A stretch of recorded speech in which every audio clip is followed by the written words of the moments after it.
Hello! Hello, hello. It is Tuesday. It's Tuesday. It's Mario Party. Let's just go. Because I can and I will. I don't need the rules. I don't need the rules. Anyway. Hello, Blue. Hello, hello. Welcome in. Hope you're having a good day. Alright. Let's do it. Because I was on the phone with my husband. Let's put Luigi here. Make sure my controller worked. For some reason it was just being weird. Wario? I don't know. I just know DK's banned. DK's banned in Mario Party 3. He has way too much access to the script, even though Mario also has access to the script. But it's fine. Well, as the stream title suggests, go to Creepy Cavern. I don't see many people, like Creepy Cavern as much, so, I like it. I like it, it's good. Bonuses on. It's not Mario Party without bonuses.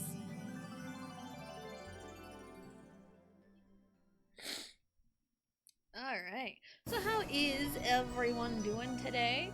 It's just been a normal day for me. Nothing really interesting has happened. Sorry, I'm burping. Just, normal parenting, I guess. I don't know. I'm going third with a 6. Love that. Love that for me. Yahoo! Hold on, give me 1 second.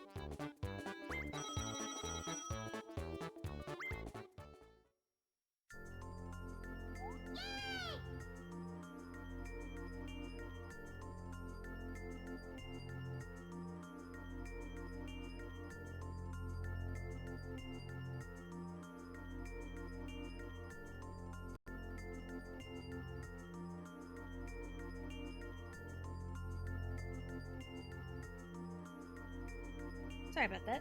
I forgot to do something before getting sat down. I needed to go do that.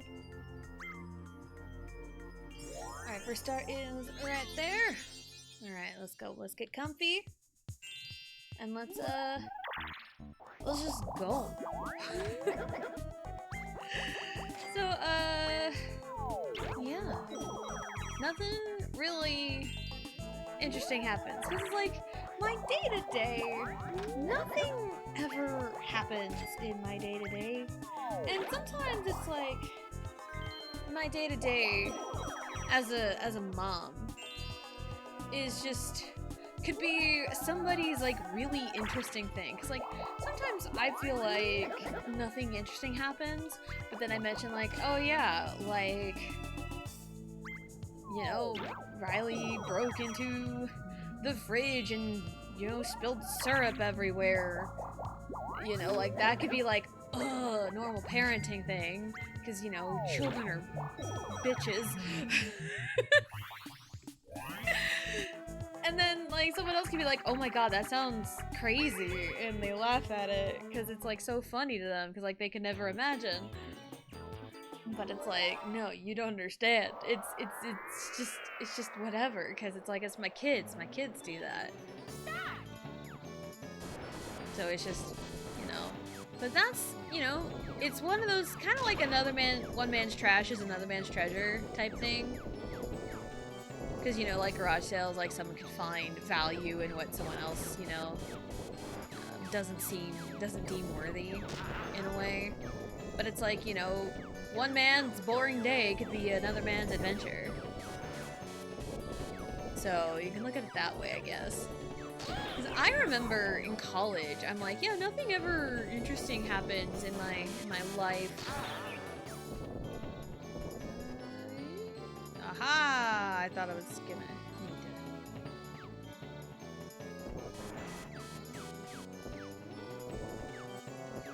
to. Not. shit! Ah! It's fine. Yeah, I remember in college, I was thinking like nothing ever interesting happens. It's just really boring. I just sit in my dorm room all afternoon after classes and like nothing, because it was like after dance season. It was like spring. Nothing ever happened, and then like all of a sudden, like these group of guys come into the dorm room, probably invited by someone else, a roommate or something. And they knocked on the door, or like I happened to have the door open, and they were just there, and then we chatted, and then they invited me to go golfing with them. And it's like, for one, how did you know I golfed? And for two,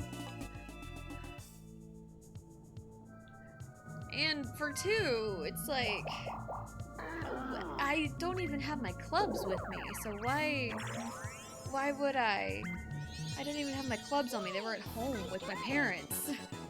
So it's like, even if I wanted to, I couldn't. So, could have been one of those butterfly effect things. So, hello, boo! Hello, hello, welcome in. Hope you're having a good day.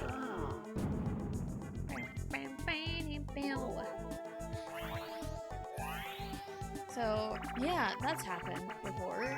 And then, there was a time like Valentine's Day where one of my roommates took me out and had me tag along with her and her boyfriend at the time to watch RoboCop on Valentine's Day. It was great. So, I mean, I've met some pretty good people in college. But I think the best people that I have met have been through Wario! I'm trying to be all sentimental here.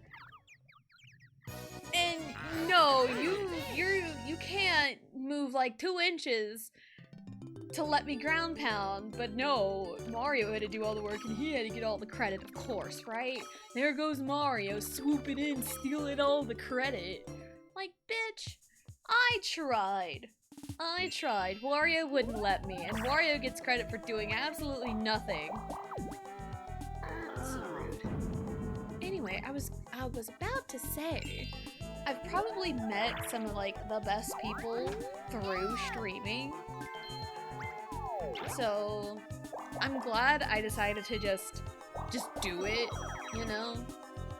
Because I'd been contemplating it for like literal years before I actually did.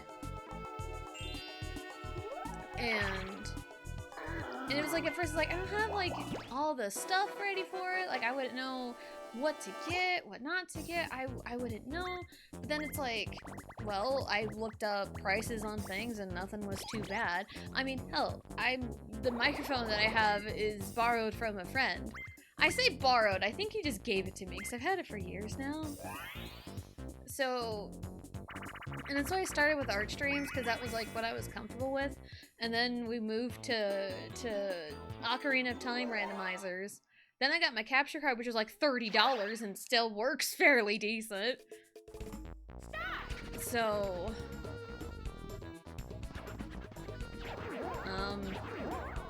so yeah. And then I played some games. I played Xenoblade 3.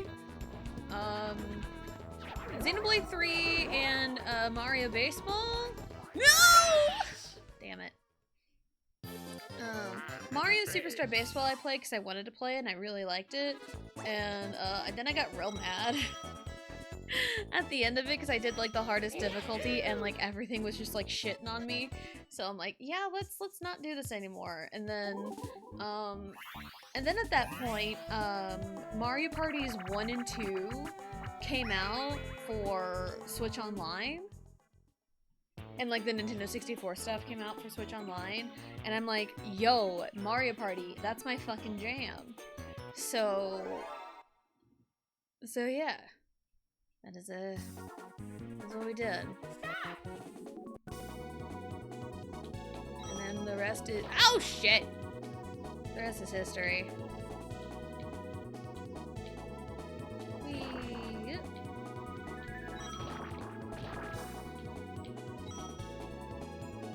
I heard them.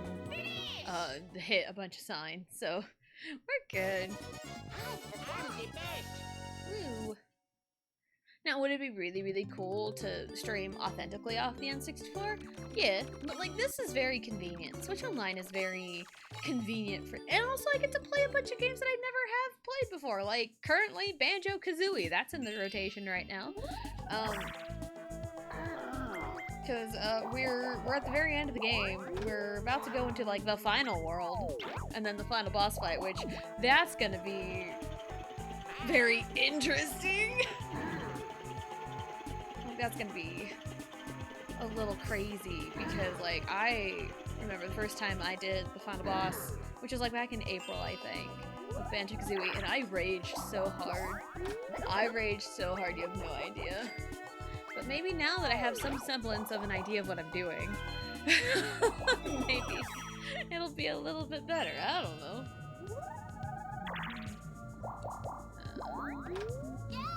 I would like to save my money.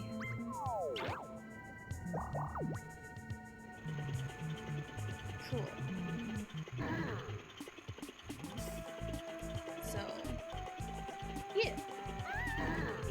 And then, you know, through streaming, I've been raided. I raided out to people who, you know, grew as friends. And then some have come, some have gone. But, like, there's good people out there that have stuck around. And I'm, you know, very thankful for that. Because this Friday, hopefully if my laptop cooperates with me, we'll do some play games with friends type thing, and because Friday's my birthday, so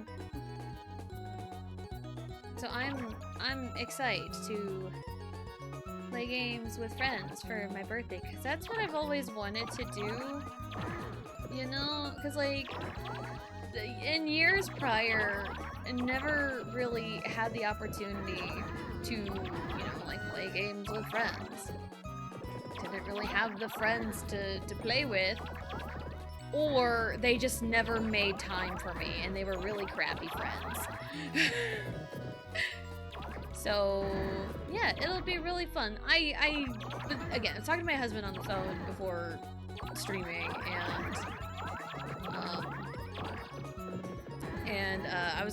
I need to do like test recordings to make sure things are gonna work, make sure they will. I just need one more. Oh, I got! Come on! I just need one more point! Oh, Wario, come on! Happy birthday! I mean, thank you. It's not my birthday yet, but thank you. So I need to make sure things are gonna work and cooperate, and my laptop's not gonna be completely stupid. Like, I would imagine Portal was rough because Portal was just hard to handle, and it couldn't, like, run Portal and, like, a stream at the same time. But I would imagine, like, some of the games I have ideas for, it probably, you know, wouldn't be too tough to handle. I'm sure, like, some browser games wouldn't be too bad, like hoping, like, a guarded phone wouldn't be so bad, or, like, maybe a Codenames or something, then I can hit you all with a Link 4 followed by a Link 3. 50! Okay. Hello, DA. Hello. Welcome in. Hope you're having a good day. So, of course, the one for, like, all the money is the luck-based one. Sure. Hands off the controller. We're just gonna let fate decide.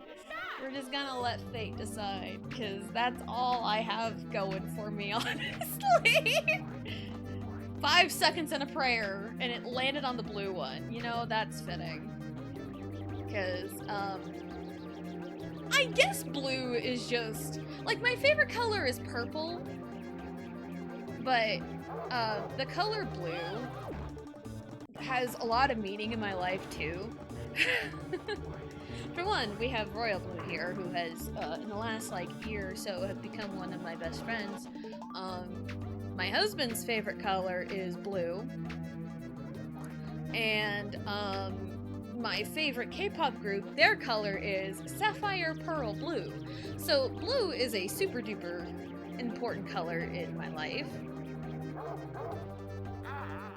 So, it's just kind of crazy, if you will. Doing great? Awesome. I am also doing pretty good. Speaking of Super Junior, and you know, the Sapphire Pearl Blue, speaking of, yesterday, during stream, a package showed up at the door, and the UPS guy opened the door, slid it in there, before I even had a chance to get up and go get it. But the package showed up with my birthday present from my husband, and I'm gonna brag about my husband for a second, because he absolutely freaking nailed my birthday gifts.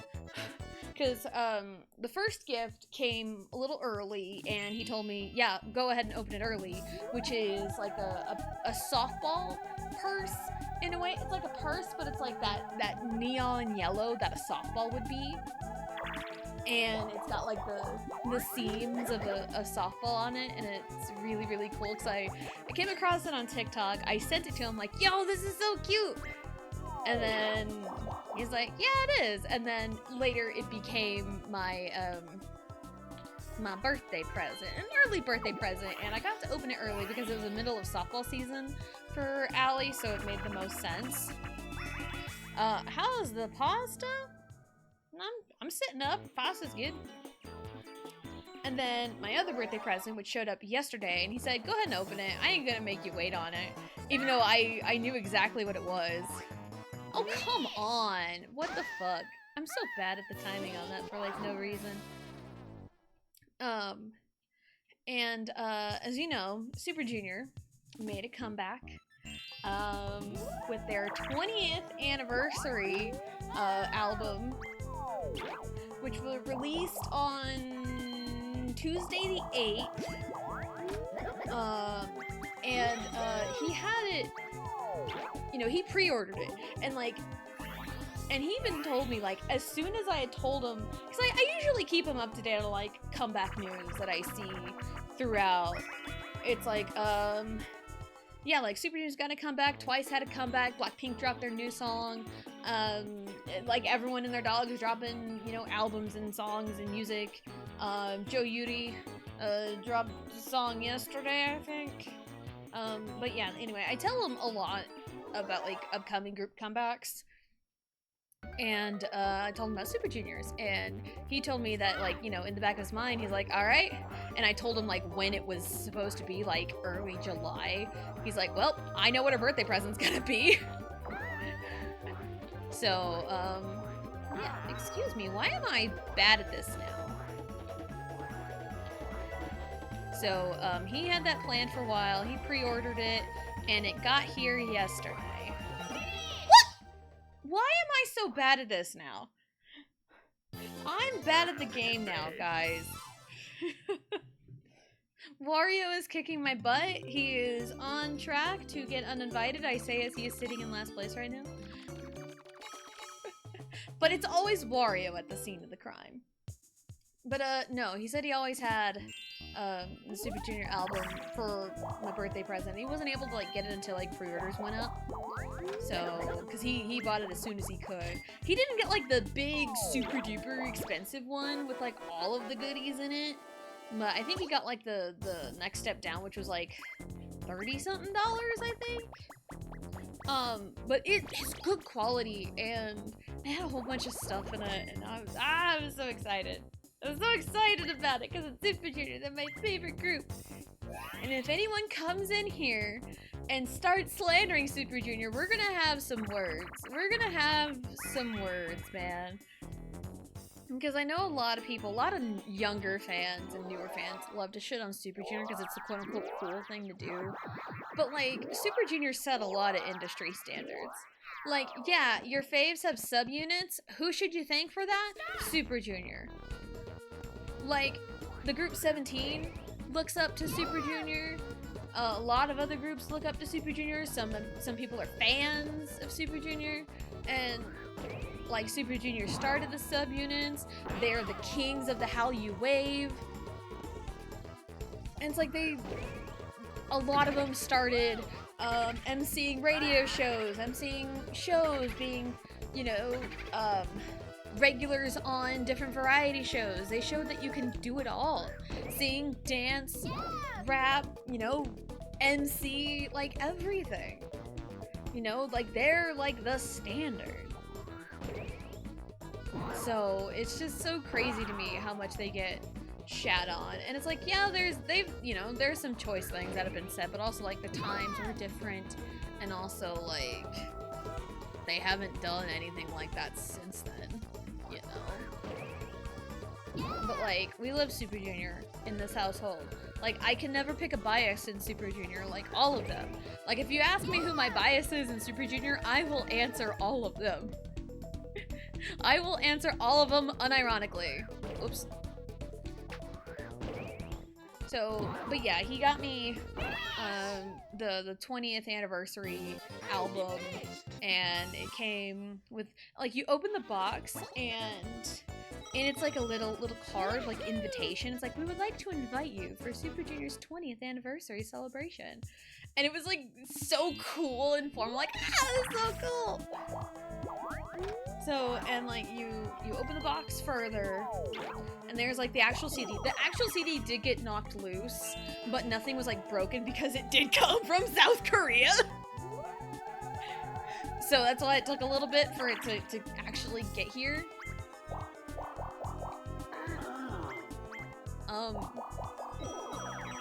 So, but the CD got knocked loose, but nothing was like scratched or broken, so nothing out of the ordinary, nothing broken. Then there's a little thing with like photo cards in it. I got a photo card of like the group and of Donghae, which is so funny now that I think about it, because my whole freaking channel is around like fish boxers, and that's where it started, because Donghae was part of fan fictions I wrote when I was a teenager, and that's where fish boxers came from, so it's really funny now that I think more of it. And what a fitting photo card to get of Mr. Donghae. Hello! Give me to the center, please. So there was that, and then there was a balloon in there. Yeah, there was a full-fledged like balloon, that, not like a aired up balloon, you gotta air it yourself, but like there's a balloon in there. Let's see, there's a photo book, or like a little card with like all the members on it, and it like tells you like what they're wearing. Like what they're wearing, like where they're from, and it's like, that's cool. Little style guide almost. And then there's the photo book, and like with the lyrics and the thank you notes and stuff. And then in that was like some stickers kind of hidden in there, and I got stickers of Yoda. So yeah. So it's really fun to like look through it, and I was taking pictures and sending them to my husband, because like he's like, I'm gonna make you wait to open it, but it's like, I want to share this experience with you too. So I was just like taking pictures of like everything I looked at and sent it to him. I was kind of annoying with it, but it's fine. I mean, I would have waited if he said, just wait for your birthday. I would have waited. I would have put the box somewhere and left it alone until Friday, but it's fine. Sorry, neka, manja, neka, baja, baby. Ah, sorry, it's so good. Sorry, it's so good. We need to normalize men in suits. Suju rocks the suits. Oh, I mean, they have a song called Black Suit. I mean, come on. Black Suit.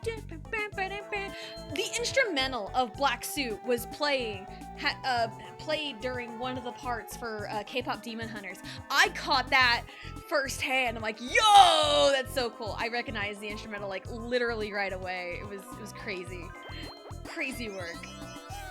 But yeah, it was right at the end of like the variety show scene, or it was like right at the end, yeah, the variety show where Saja Boys were on that show. You know, the come play games with us. You know, June is being really funny and dorky, and I love him. But yeah, like they're kind of like still plotting to get them, and in the background you hear kind of like the horns. You can hear it, and it's like, at first I'm like right at the end of that scene, I'm like, that was fucking Black Suit, wasn't it? And I mentioned it, and we backed it up to hear it again, because, you know, my husband was like, wait, what? And so we backed it up and listened to it again, and I pointed it out. And it's like, sure enough, that was the instrumental to Black Suit. And it's like right at the end before it like cut away, I'm like, need my Manchi Black Suit. Black Suit is such a good song. Go listen to it. The music video is really funny. Anyway. Yes, fucking thank you. I felt crazy. No one was talking about it.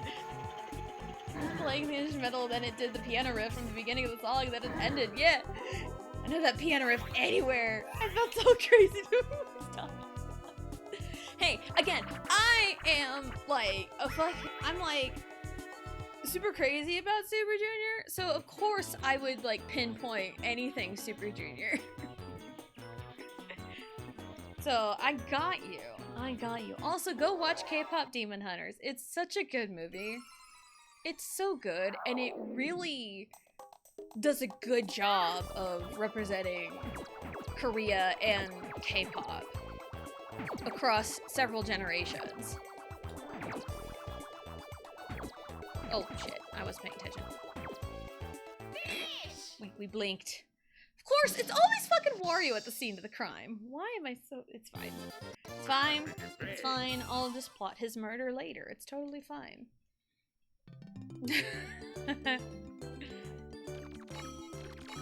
Yeah. Also, a weird thing crossed my mind today as I was cooking lunch for me and Allie. And I mentioned this, I think last week, how Korean is like straightforward in its pronunciations, but not so straightforward in its pronunciations, and don't trust romanizations. Because here is a very good example of how you should never trust Korean romanizations. The name Jinu. Jinu, right? I think it's romanized J-I-N-U, Jinu. But in the scene where he sends the letter to Rumi about like, let's meet up, the first time, like, hey, let's meet up. Because the Korean says manale, which is like, let's meet. And it was so informal, and it's signed Jinu in Korean. And, you know, reading the Korean, you know, Jinu, where did the star go? And seeing the Korean there, it 100% could be romanized as like J-A-I-W-O-O, which most people that would speak like English would read it as Jinwoo. Jinwoo. But no, it's Jinu. That's the name, Jinu. But like the romanization sometimes have the open vowel as a W. And it's like, sometimes it's correct, sometimes it's not. So, I wish I can give you a visual. I wish I could right now. To show you like the Korean writing, which like both romanizations are 100% correct. J-I-N-W-O-O or J-I-N-U. 100% correct. But it's like, don't trust romanizations for like everything. Unless you like just inherently know how each character sounds.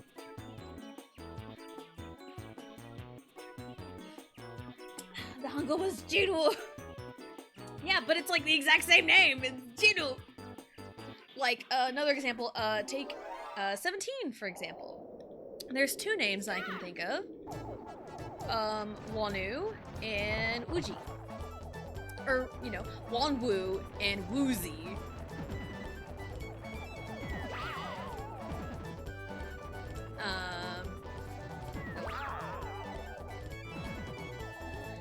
The Korean, Wonu's name is Wonu.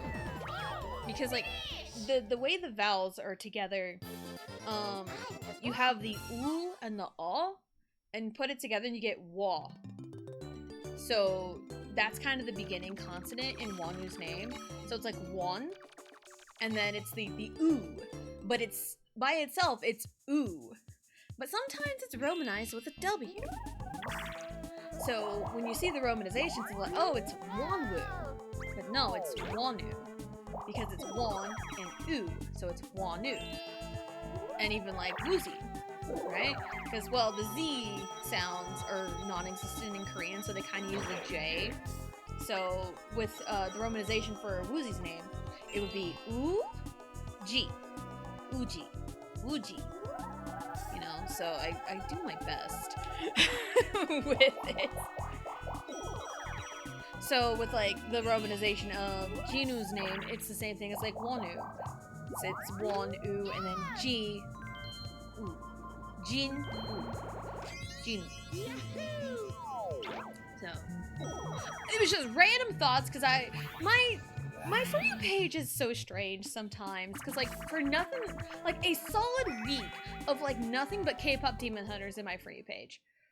Like it was like 80% K-pop Demon Hunters, 10% politics, and 10% K-pop, other K-pop things. And there's our question of the day. What's your ideal birthday cake? Just changing gears real quick. My favorite birthday cake has always been like chocolate cake, strawberry frosting.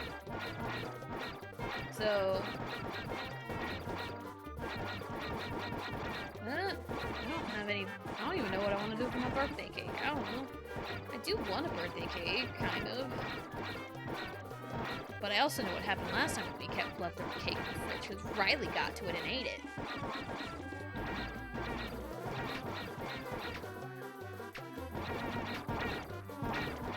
So, but yeah, just random thoughts I had while cooking.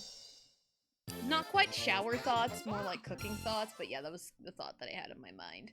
Because like, yeah, like romanizations are good to kind of have like an idea of like, and it's like romanizations are accurate to the actual Korean character, but like not how it's like pronounced actually. So it's just a weird thing. It's just a weird feeling. But also, I know the creators of K-pop Demon Hunters have, you know, said officially some inspirations for songs, characters, you know, yada yada yada. Like I want to see if I can get a hold of that YouTube video that we saw, because me and Vegito came across a video that we 100% wholeheartedly agree with.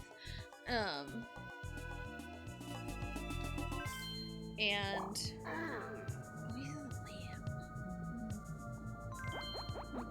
anyway, and it's like, hey, if you like these songs from K-pop Demon Hunters, then you'll like these K-pop songs. And some of them on TikTok that I've seen are so not correct. It's ridiculous. But this video that we saw, accurate, and there was like no Blackpink and maybe like 1 or 2 BTS songs. Because a lot of people point you, oh, Blackpink, BTS, oh, Stray Kids, ATEEZ, like everything is this, everything is that, like no. How it's done, it was bugging me forever and ever and ever what it sounded like, you know, how it's done. It's really catchy, really good. But I'm like, there's a song that has that same dun dun dun. It was bugging me and bugging me and bugging me, and I knew I've listened to it before until like that video popped up, and the first suggestion was Domino by Stray Kids. And I'm like, yo, that's it, that was the song. That was the song. So yeah, if you like your idol, you should listen to Vix 100%. And also the creators confirmed that that was based off of, or an inspiration for it was Mama by EXO. Vegito clocked it so fast. Cause like, I mean, I love EXO a lot, but EXO's his favorite group. So of course he's gonna like, yep, that's Mama. And it's like, yeah, that kind of darker concept. Yeah, Mama was one. Shit. Vix, there's Vix. I don't remember, but that's why I want to get a hold of that video again, so I can like post it in the Discord, because it's really good. Really good. And it was like a mix of like title tracks, B-sides even. Because like, I feel like in those types of conversations, all anyone ever talks about is title tracks. Like, title tracks are the only songs that ever get mentioned in those kinds of conversations. So it was really, really nice to see B-sides get some love, because like, B-sides are great. My favorite song of all time is a fucking B-side. So I will forever preach that, like, you know, go listen to the albums, go listen to the B-sides. You'll find something you like from a particular group, you know? So, and Golden, 100% Ives, I Am. 100%. That one is really easy to spot, but that kind of like airy, feel good, you know? And it goes by like the actual like music too, which is really, really nice. I don't remember all the Soda Pop comparisons, but I also played Love Me Right when they introduced the Saja Boys. So that was a great moment. Shawty, I'm a party till the sundown.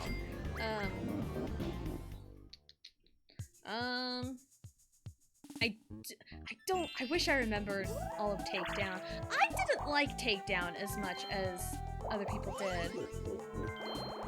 And like, I'm hearing a lot of Golden on my For You page, but mostly because it is like stupid high. You know? We're going up until the moment. You know, it's very high. It's like, I think I can like get it, but it's like, I don't know if I would sound good doing it, you know? Like, no, I will not make a full-blown attempt. I don't want to make your ears bleed.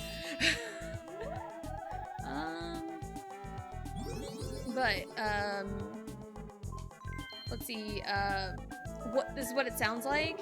That's my favorite. That is my favorite. The song at the end, you know, where, you know, the very, like, end confrontation, Rumi goes back to the conservation to stop the Saga Boys and Huima and everything. You know, like, I love that song. The song brings me to tears. And it's so funny, like, through the examples they were giving with the kind of feel, I'm like, oh, hey, there's a song, a B-side that I really, really like that's probably not gonna pop up on this list. And as soon as I started talking about it to Vegito and I was gonna tell him the song, it pops up in the video. I'm like, yo, that's actually really funny. It's like, okay, I didn't need to say it. The video did it for me. The song is We Are Young by Dreamcatcher. I really like that song. Just the feel-good kind of, I don't think it's not trap. It's a different like house music. I can't remember exactly what the exact genre name is. But just that kind of like feel-good, that feel-good anime feel, I guess. Hello, Sam. Hello, hello. Welcome in. Hope you're having a good day. So yeah, I am going to, hopefully I can find that video and post it in the Discord, because they have really good recommendations, and it's like, if you liked these songs in K-pop Demon Hunters and like want to get into K-pop, it's a great starting point. It's such a good starting point. And like, oh, if you really like Takedown, hey, here's these, like, you know, few songs. Oh, and like Free, Butterfly by BTS was mentioned. And I'm like, yo, alright, I love that song. So, you know, and it's like, you wouldn't even think of Butterfly by BTS, because most people, again, only really talk about title tracks. Where did the start go?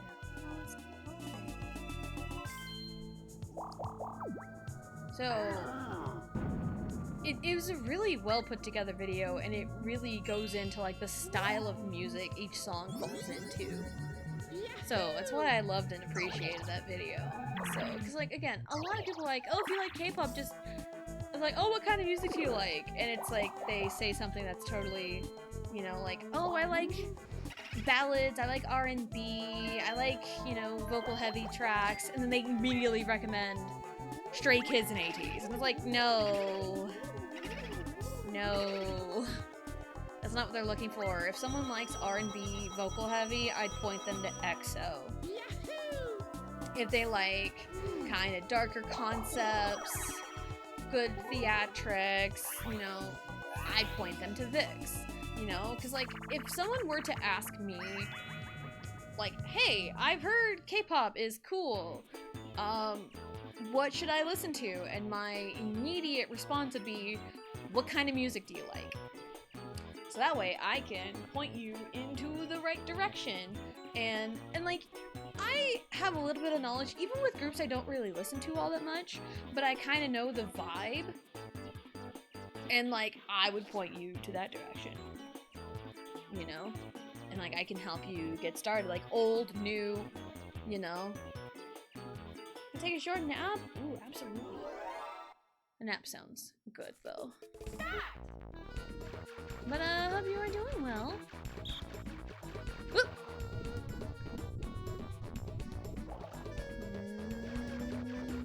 Yeah. The noise, the patented Tessin noises. Oh. I mean, that was fine for a second, I think. Whoop. That one was not fine. Ta-da! We did it. So, yeah, hopefully I can remember to track down that video. Like, I'll remember it when I see it, but I was also really, really happy that that video helped me remember what I was thinking of with the how it's done, done, done, and like Stray Kids Domino is exactly that. I'm like, yo, alright, cool. Cool. I also really liked how they got 3 members of Twice to do a cover of Takedown. I thought that was pretty cool. It's also double cool because I'm a Jungyeon bias. Jungyeon has been my bias since the beginning.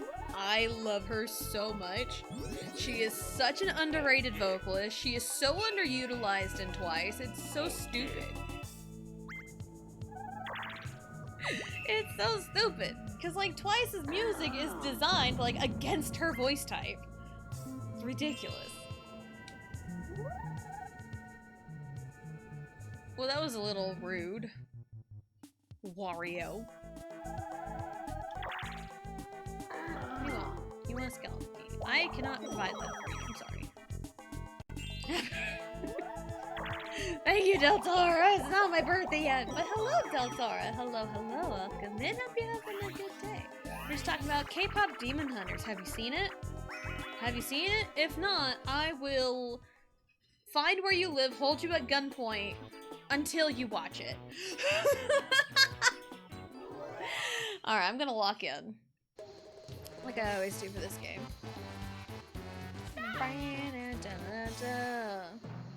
B-A-B-Z. B-A-B-Z. Babs.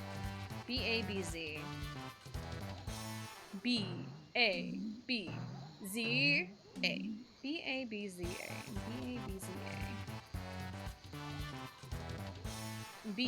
B-A-B-Z-A. B. Babzab. B-A-B-Z-A-B-B. Babzab. Babzab tempting. B-A-B-Z-A-B-B-A. B-B-A. B-A-B-Z-A-B-B-A-B. Oh, we're getting rated hip! It's hip! Hello, hip! B-A-B-Z-A-B. Oh, I didn't even see. Oh, I don't even know what Mario put. Oh, no. Oh, no. Uh-oh. This is gonna be great. Watch me fail miserably. B-A-B-Z-A-B-B-A-B.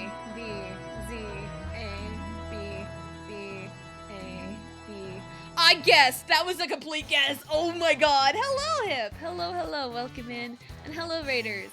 B-A-B-Z-A-B-B-A-B-B.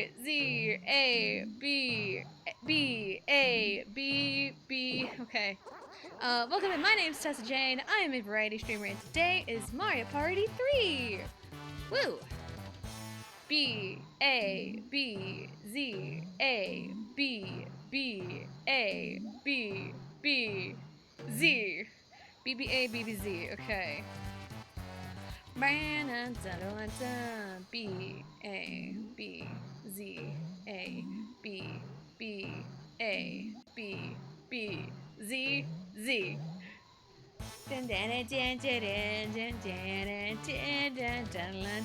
B A B Z B O A B. Haha! I win. Alright, now that that's over, hello Raiders! Again, let me give you the proper spiel and not be interrupted by B-A-B-A-B-A-B-Z, whatever. Hello, my name is Tessa Jane. I'm a variety streamer, and today, my Prey 3. Birthday raid? Yeah, it's my birthday week. My birthday's on Friday. So, I'm hyped, because I'm like, yeah, my birthday. And it's my birthday, I can do what I want. My birthday week. I'm not like the type of person who's like, oh my god, I have the whole month of July because it's my birthday. No, I'm like, you know, it's like, it's my birthday.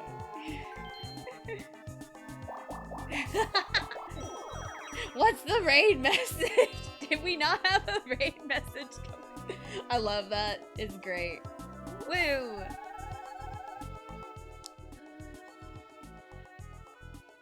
I need to go. I see. Mario Mullet rolls like that. Mario might get it. Apple Bottom Jeans, booze with the fur. The whole club was looking at her. That never works. It never works. Go for it. Ride. Aw. But hello, Hip. How was your stream? What were you up to? Hopefully it was a good stream. And if you gotta go take care of yourself for afterward, go for it. Because it's like, I understand. Because there's a lot that I do after stream. Because, I don't just, like, have everything innately set up. I have to actually set it up and then tear it down. Because I'm in my living room. So, which is probably not very common. For streamers to have to, like, set everything up and then tear everything down when they're done. But it's just so routine to me at this point. I've gotten used to it. It would be nice not to worry about it and only, like, really worry about, you know, HDMI for whatever console I'm on. Like, for a second to grab lunch? Oh, no worries. Go get something to eat. Eating is super duper important. Low battery? Well, I guess the controller needs to eat too.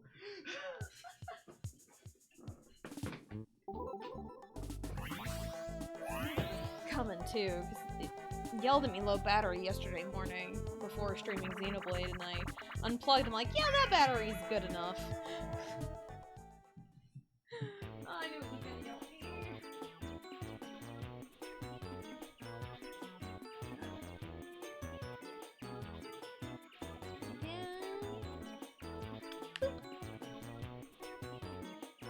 Alright, we're plugged in and ready to go.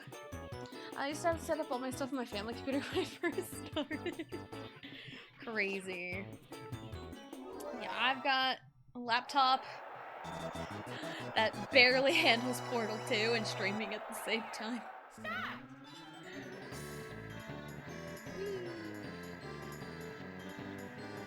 But, I'm honestly surprised my laptop has lasted this long.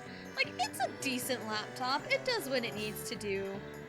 But for what I want it to do, sometimes it's like, lol, no, I'm gonna do everything I can to sabotage you. But yeah, and also, I don't have a dedicated room to stream. I'm in my living room. And, I do have kids running around. There was a stream once, 2 years ago. At this point, I believe it was 2 years ago. If that's the case, that's wild, because I was playing Link's Awakening, and I specifically remember Riley was up and running around, and she tripped over the Ethernet cable, and my laptop apparently didn't like the sudden change in the internet connection, and it disconnected my stream. So, Riley single-handedly crashed stream for me. Just by tripping over the Ethernet cord. And I do have a big long USB extension for my capture card. So, but yeah, and it's like, again, I'm so used to it, and everything just folds all compactly. Everything's got its spot. So, low battery hype. We got the hype. Oh no, the star is one space behind me. Whatever will I do? It's not like I have an item to help me combat this problem. Oh no, this is a tragedy. I'm stuck. I cannot get this star.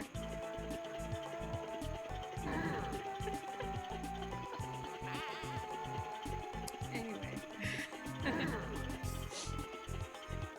Yeah, but also, since I got this little floor desk, because I put it on my throne, and then my husband bought it off of my throne as kind of an anniversary gift type thing, because it was the little floor desk I got,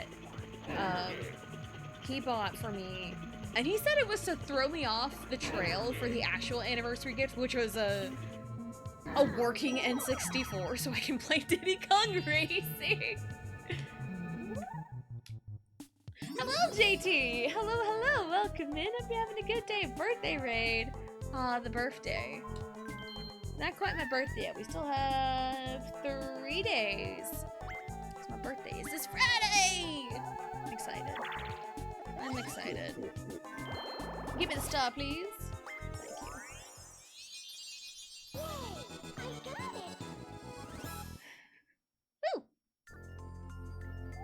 Because like I talked about my birthday gifts from my husband, and again, like I'm bragging about him because like he did so good with my gifts, and it's like I'm so excited. Where are we going? 1, 2, 3, 4, 5. Where did the? I am like not paying attention to anything at all. Okay, it's over on the other side. Where on the other side though? On the other side. Alright. We ride! Best viewers! Thank you, Blue. Action time! Haha! Loser. Wario is such a loser. You will give me the... Since I am on a reverse mushroom, it'll give me the choice. What's up? 2 stars, 1 turn. Look at this. Goated gameplay. Goated gameplay. Tessa was a born yesterday child. What does that even mean? What? I'm so confused. Also, the username on this bot is definitely a choice. No fault confess orbs. Like what? No fault. It is your fault. You're a bot. Everything's your fault.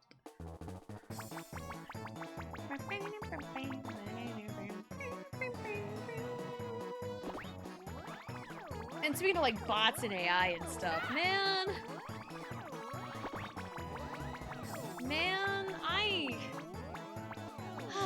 okay, so AI, right?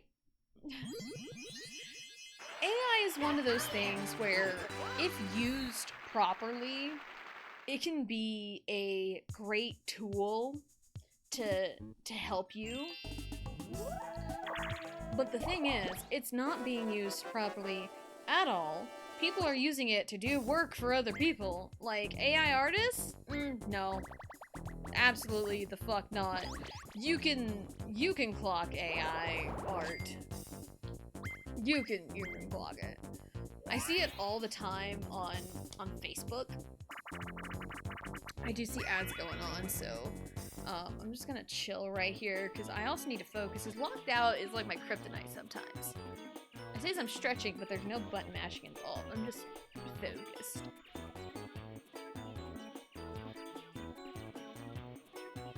I can just rant about AI art.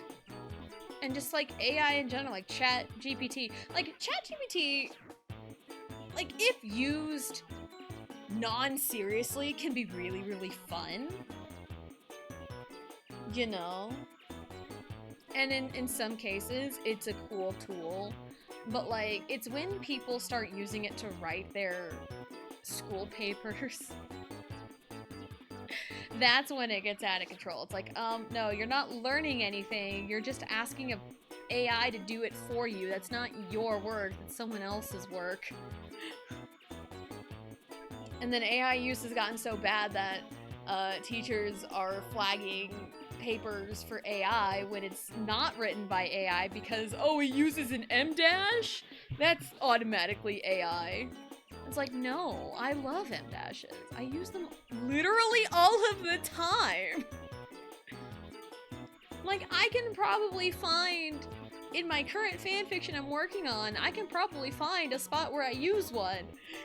Because, like, I use it for, like, dialogue all the time. Because it's a good way to, like, indicate, oh, something's getting cut off, or you're quickly interrupting something. It's like, if someone's getting interrupted in, like, dialogue, like, I use the M dash, and then, like, you know, the end quote, and then with, like, immediately the next piece of dialogue. It's like, okay, we need to get this, and alright, hold on! You know, it's a good indicator of, like, being, like, quickly cut off, you know, quickly interjecting. But, like, people see the M dashes and automatically assume it's AI, and, like, what have we become? What have we become? Hello, Minister Girl. Hello, hello. Welcome in. Hope you're having a good day. I usually ask AI when I'm too lazy to research something that would normally take too long. However, I would not do that for projects. Exactly. Like, if it's, like, for a quick thing like that, cool. Like, I know Google's got the new, like, AI overview, but it's like, for anything that I have looked up, it's usually correct. But sometimes if I really need to know something, I'll dig deeper and find, like, the actual information. But, like, on a quick thing, it's like, you know, it's whatever. But, like, also AI art has gone insane with, like, these, like, oh, AI filters, art filters, because it's like, as an artist, sometimes it hurts when someone, like, oh, they could easily get a piece of art done, they would have to, like, pay me for my work on it, and then they can just have it, but no, it's easier to run through, like, this AI app that changes their pictures into cartoons, because there's several people that I know that do that, and it's like, hey, I'm an actual artist, like, pay me to do art for you. Like, it's that easy, and it bugs me so bad sometimes.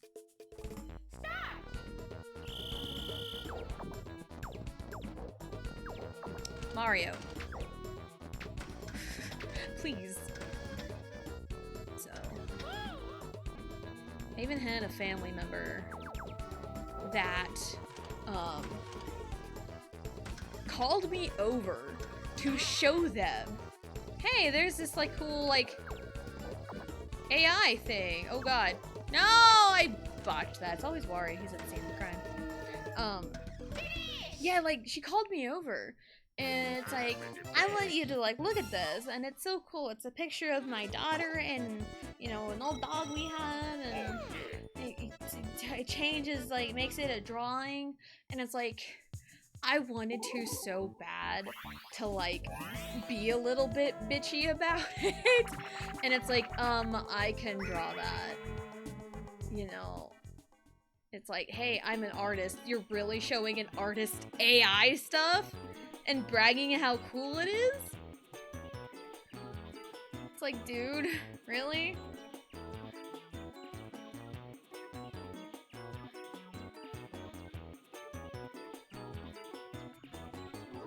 So it just irks me sometimes. And I saw on one of my friends is, like, you know, TikToks, like, you have, like, a little tab for friends. And, oh, come on. You have, like, a tab for friends, and one of them posted to their TikTok that, you know, they took an old picture of them and ran it through, like, an AI thing, and it, like, made it a specific, like, art style and animated it even. And, like, yeah, this is so cool. And it's like, dude. It's like, some artists I can understand, you know, and, like, getting art done for you is a luxury. It really is. But there are some things where it's like if you really, really wanted something and of good quality, pay an artist. Or it's like when people beg and beg and beg you, you should sell your art, you should sell your art, you should sell your art. And then when you finally do, crickets. And also like the AI, oh, free apps. You could just get it for free on an app and it'll just do it for you. It snubs actual artists. So, that's my bone to pick with AI art there. There's my rant of the day, I guess.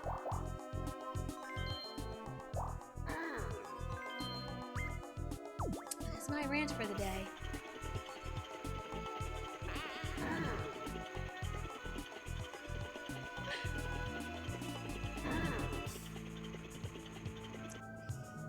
Because there are a lot of things out there that start with an intended use, and then it like grows and shifts into something that is the complete opposite of its original intention. Like the use of AI, you know? And it's like, AI can be super silly, and if you treat it as something super silly, then, you know, it's whatever. But it's when you use it in a serious manner, like a school paper, research paper, or art pieces, you know, that's when it gets out of line. And there are a lot of things that start off as an intended use and then they have become so wild that you just can't really, you know, keep track of it all.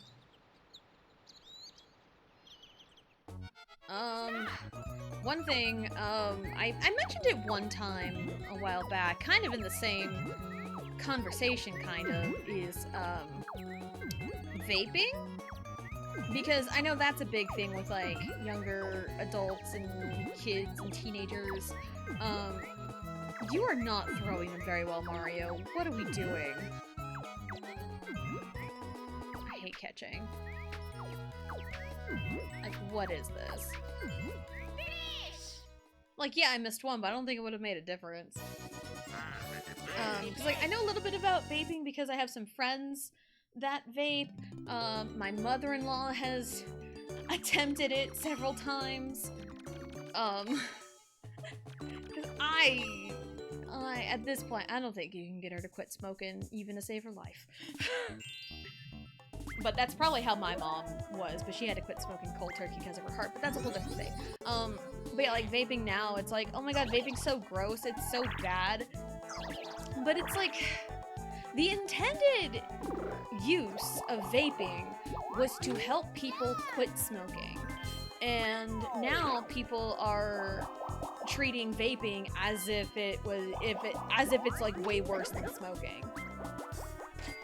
And it's like, yeah, I wouldn't want to just like vape just to vape. But like if I had to, you know, pick a bad habit to go with, I'd probably pick with vaping. Cause like if you know what's in all the stuff and you know how to like operate the thing, then it's like, you know, it's not that bad. But I'm sure a lot of people have like literally no idea what they're even like doing to make it so bad. So, I was like, oh, the juice has nicotine in it? I mean, really all nicotine is just something to get addicted to. And like, yeah, there's serious withdrawals with that. You know, like with anything addictive. But like, so is caffeine. People get addicted to caffeine. I'm sure there's plenty of people out there that are addicted to caffeine. And they will like denounce vaping because like, oh, it's nicotine. But like, nicotine is like the least of your concern in a cigarette as a whole because there's much more nasty shit that goes in a cigarette, and I can't stand cigarettes. I grew up around it, so I wasn't like aware of how terrible it smelled until I left home to go to college and lived on my own without the smell of cigarettes for a long time. Now I absolutely cannot fucking stand it, and I can smell it a mile away. I can smell it a mile away. I think AI art is a fad for the most part. It can never look right for the general public, not to mention only even slightly decent AI art are the ones that are already based on heavy references that are expensive to make or happy. Yes, I hope that fad dies down. It seems like it's not going to, because I mentioned music releases recently. Here's a controversial topic, because of course it is. Blackpink dropped their new song, Jump. 3 years of nothing, and we get a single song with a half-assed music video that has allegations of it using AI. Now, I do remember that I think Square Enix mentioned that for Final Fantasy VII Rebirth, they have used a little bit of AI, but it's only to get the mouth movements synced up with the words and the dialogue. That is a perfectly fine use of AI. If it helps mitigate like super tedious work and it does it fairly well, that's okay in my book. Like syncing up the mouth movements to the dialogue. That's such a minuscule thing that no one would ever think of or even catch as like an AI thing. Or using it to help sync up the mouth movements. I think I heard that somewhere. I don't remember if there was any like confirmation on it. I just remember seeing a tweet about it when that game came out last year. So I could be wrong, I could be right, I could be wrong, I don't know, but that's just what I had heard.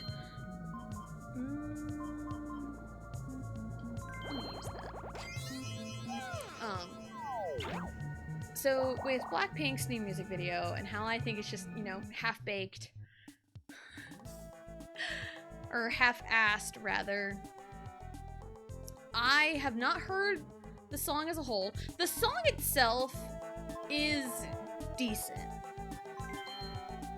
And this is not coming from someone who has heard the song beginning to end.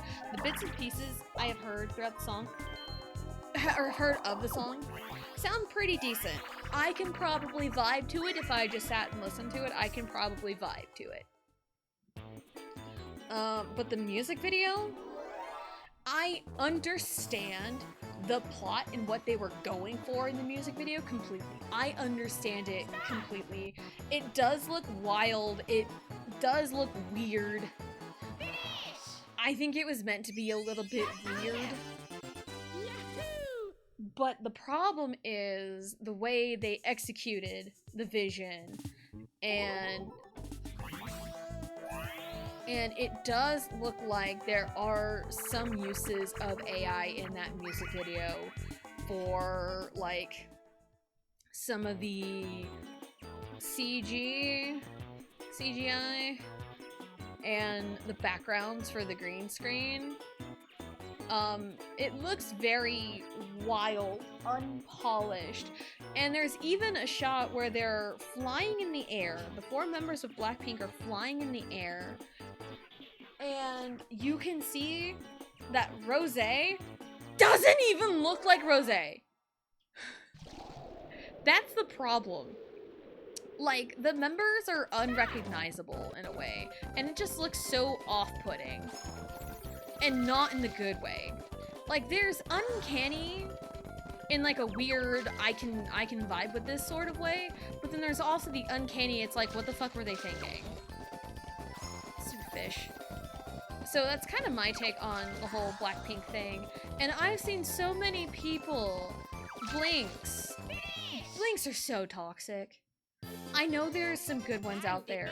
I've seen some in comments that are actually like really, really good and really nice and understandable, but there's a lot of other Blinks that just are so toxic.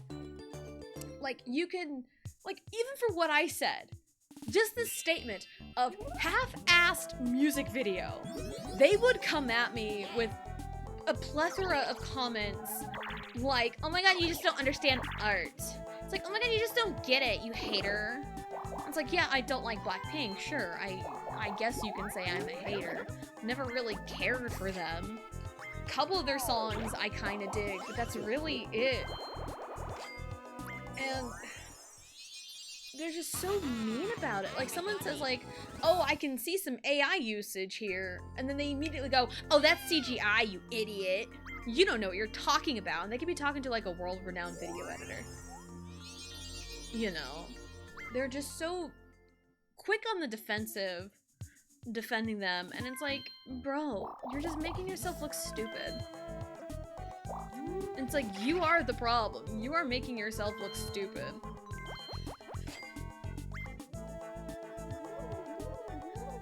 And then there's plenty of comments, because Blackpink and Twice dropped their music videos at the same day, or on the same day. And there's, you know, fan wars, of course.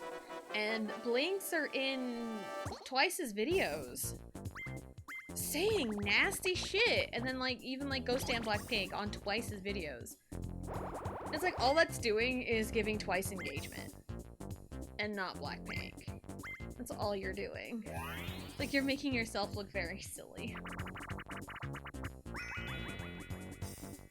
So while I do think there is a lot of AI usage in Blackpink's new video, I don't think it's entirely AI, but it just looks so sloppy. It's so sloppy, the girls look like they do not want to be there. And some things about it 100% bug me. And like, the thing is, I've seen clips, cause like I think the chorus is like, dun dun dun dun dun dun dun dun, pause. Dun dun dun dun dun dun dun dun, pause. Like, you know, there's like a beat to pause. And it's like, there's a moment where the four of them are like in the middle of the big old crowd dancing. And they like kind of groove, and then it looks like you are supposed to like stop on that pause to give the effect of like the dun dun dun dun dun dun dun dun, freeze. Dun dun dun dun dun dun dun dun, freeze. But Rose and Lisa are the best at it because they actually stop and pause. Jisoo moves slightly on like one beat, but then there's Jennie who just like keeps moving and without a care in the world. It's like, dude. And it's like, the theory is like, it really looks like they just filmed the music video separately and they all got like spliced together, and like I get that vibe heavily. And that's just Blackpink in general, because especially after they sign with different agencies, kind of start their own solo careers, they've always felt like four solo artists forced to be in a group together. That's what it's always felt like. And it's super duper evident with Jump. Super evident with it. And also it's like, you wait 3 whole years for a full group comeback. Not even a comeback, it's just a song. There's no album attached to it. That's the only new thing in their tour aside from like their solo stuff. That's it. And even I've seen fan cams of the concerts, and if I paid like $200 for a ticket to go see Blackpink and I saw what they're giving, I would demand my money back. Cause like, that's not what I would pay for, you know? Like, if I pay $200 to see a full-blown, full stadium K-pop group as big as Blackpink is, I don't want to see them half-assing things. You know? And everyone is so quick, again, toxic Blinks are so quick to be on the defensive. Especially with like Jennie, she's the worst defender at it, honestly. And everyone's like, oh my god, everyone hates Jennie so much. Jennie was 100% set up to be like the quote-unquote villain of K-pop. It must be a YG thing, I don't know. But it's like, it comes to a point where it just feels like you're doing it to yourself. It comes a point where we can see the writing on the damn wall. They don't want to do this tour. They just want to go off and do their solo careers, which, perfectly fine. YG needs to let them, but no, he won't, because that's the cash cow. Blackpink is just way too popular And it's an easy cash grab, which is why the tour is happening with like barely anything. So, and there's lots of problems with YG Entertainment too. There are lots of problems. Cause,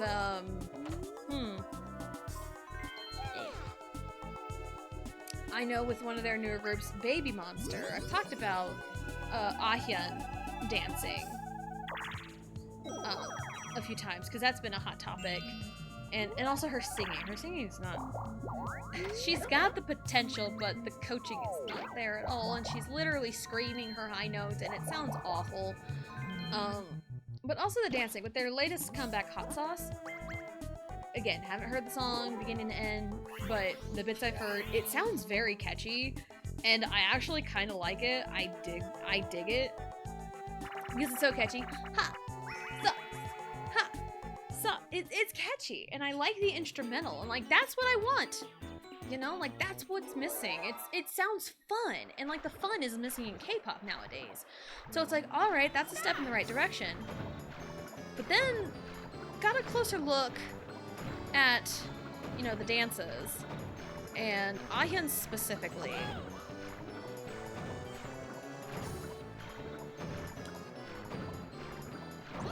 And Ahyun's got a problem. Ahyun has a problem that is not being addressed, it's not being fixed, and the theory is out there that YG is not saying anything about it or not doing anything about it because it gets people talking about it, because, you know the saying, all press is good press. But really, no. Not when everything's negative and you want positive reaction. So, Ahyun's problem, and she's had this for a while, is people have called it over-dancing. And I've seen a couple videos, couple TikToks on this, and I agree with it. The more I see it and the more I see her dance within her group. Ahyun is not over-dancing.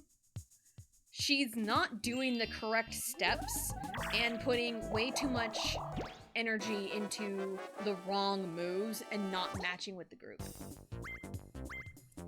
So... But also, this goes with, like, hi, I've been a part of a high school dance team where, I was the best dancer and it wasn't even close because I actually put energy into the dances and everyone else didn't. So, I will preface that by saying I understand what it means to, like, quote-unquote, stand out in a dance, but in my case, I was giving 100% and the rest of the team was giving, like, 50%. With Ahyun, she's so sloppy, it looks like she's giving 200% in a group of people giving it 100%. So there is a clear difference. When you're giving 200% with everyone else giving 100, you look really, really bad and sloppy. Whereas if you are the only one giving it 100% in a group full of 50, you look like you're the only one that knows what you're doing. So there is a clear difference between that.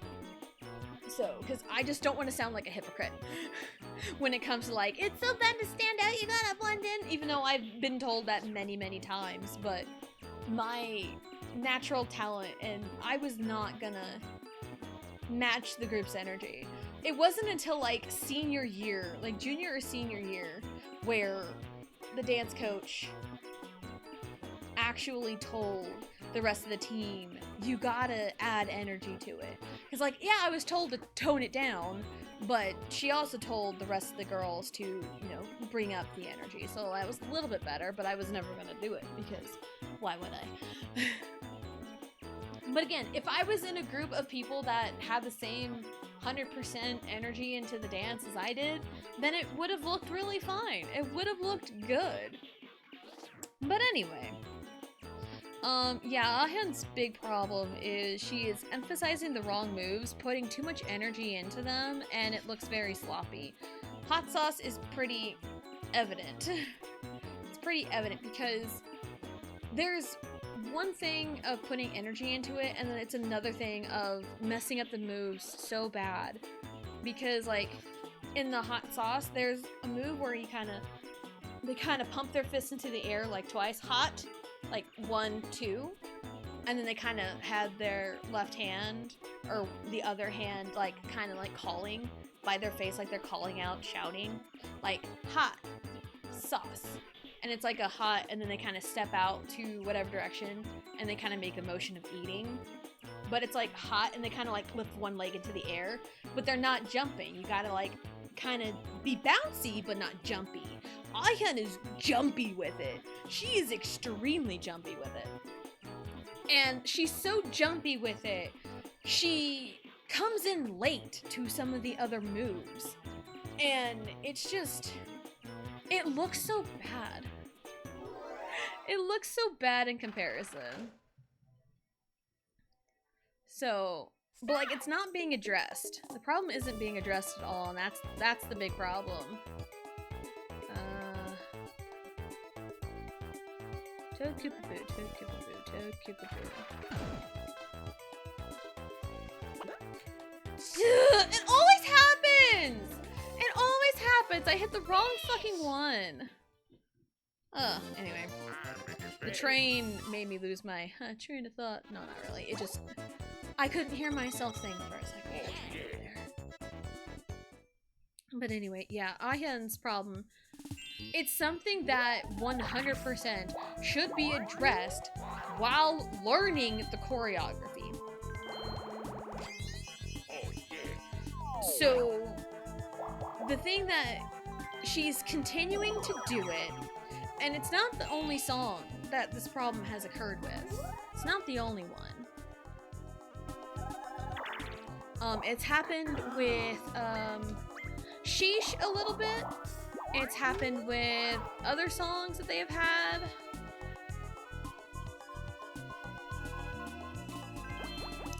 I couldn't tell you what the names of the songs were.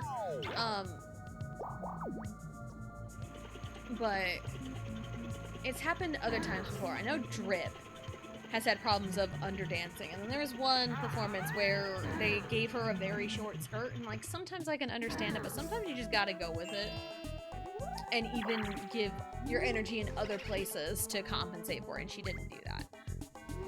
So, Ahyun's problem, or like the problem of the Ahyun dancing incorrectly is either it does not get addressed in the dance practice or rehearsals or learning the choreography, or it is getting addressed and she doesn't care. Now the thing is, I think she just turned 18. So she is still very young, but these are, oh no, I was too busy turning. I should have kept going, it's fine. Again, it's always fucking running. Anyway, like, again, being 18 and training in dance for a while, you know, that's something that needs to be, you know, learned. That discipline needs to be learned. What turn are we on? 22. I think we've just played so many battle mini games, it feels like it should be later. So, and with being so young, and that's the age where coaching, just with like literally anything, coaching needs to be at the forefront, so that way they know for, you know, being an adult and in your profession. Because like, yeah, she's 18, but also she's in a popular K-pop group, and nope, there's that. And that is her profession right now. So like, if you're gonna be a K-pop idol and if you're gonna debut young, it's one of those unfortunate things where you're kind of forced to grow up. And it sucks for these young idols. It really does. It's awful. And it's like, it's like, yeah, they're still young. They're still learning. But this is the time to be learning, not blatantly brushing it off. And again, I don't know these people. I do not know these people. I don't know what they're like. I don't know what their work ethic is. I couldn't tell you. I could not tell you, but this is just, you know, from a fan's perspective, not even a fan's perspective, like from the outside looking in, one of two things. Like, the Ayan situation is one of two things. It's either, one, they are not addressing it at all and just letting her go wild, or two, they are addressing it and she's just not listening and she's doing whatever she wants anyway. Because she could possibly think she's better than everyone else and she can get away with it. It's like, oh, I get talked about a lot. Which is a teenager way to think. Because, I mean, hey, I was a teenager once. So of course I thought like this. A lot of teenagers, again, coming from a former teenager myself, a lot of them think they are too good for stuff, right? They have this better than everyone else mentality.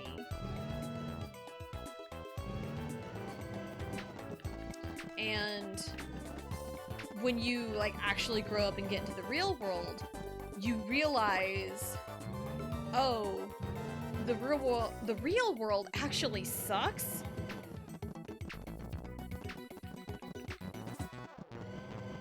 And I didn't know everything.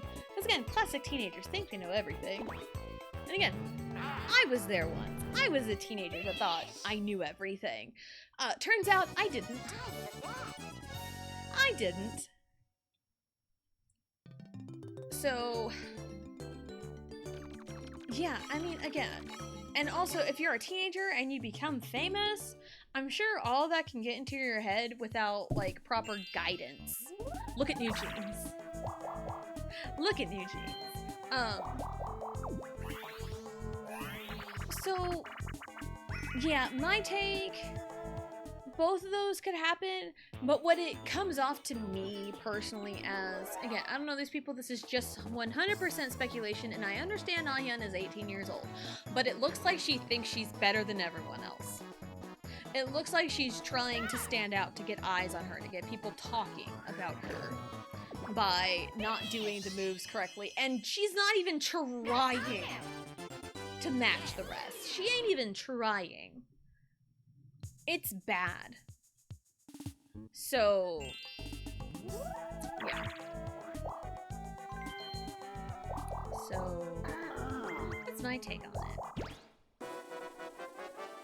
And it's like, they've had time to prepare for the comeback, so I'm sure, you know, they had to. And sometimes, and people have this criticism about Drip from Baby Monster, is, it looks like they each learned the dance separately and never came together until it was time to, like, film the music video. And that's the kind of vibe that I get from Baby Monster as a whole, and especially here, because it's so apparent with some people. Like, sometimes it's really easy to get, you know, to learn a dance separately and then come together and, you know, go through it properly. When I was the Spirit of America Productions and was going to New York, we had to, like, learn the thing, the dance separately. Oh shit. We had to, like, learn the dance separately, because they sent, like, DVDs and all the stuff that we needed for it, but they're like, learn all of the parts just in case, and then when we get to, everyone gets there for rehearsals, and, we get formations together, that's when we'll fine-tune it. So, like, it can be done, but it needs that fine-tuning, and with Baby Monster, it really doesn't look like it. Kind of the same way with Blackpink and Jump and their concert rehearsals, because it really looks like they all just kind of fucked around on their own, and then they all kind of fucked around on their own and came together, and it looks so sloppy. Oh shit. Oh, but the star is that way. I have a reverse mushroom. I can not. I have a reverse mushroom. Everything's fine. So, Yeah. So, like, if you give everyone a dance to learn and teach them a dance separately, and they have to come together, chances are it's gonna look a little sloppy because everyone has their own styles and interpretations of things. So if you're not there correcting people and teaching them how you want the dance to look, it's gonna look kind of bad. And there are people coming to Ah-hyun's defense like, oh, she's actually putting in energy. You just hate energy. You just hate her being happy. And it's like, no, I love the energy. The energy is great. I love it. I love the energy because it's a high energy song and she hasn't shown energy in the past before. I blatantly missed that. Wow. Insane. Alrighty, bitch. The problem is she's overemphasizing moves that don't need it.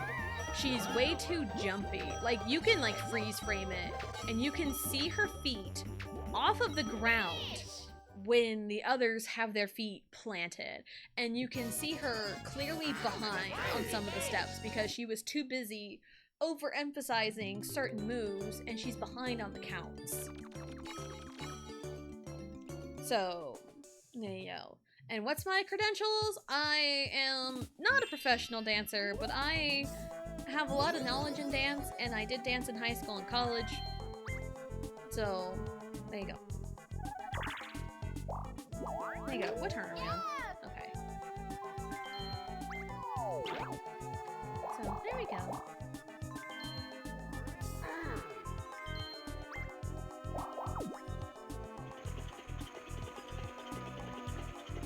More ranting! And it's so... I've mentioned this once before, I'm pretty sure, but I'll talk about it again, because I would talk about it.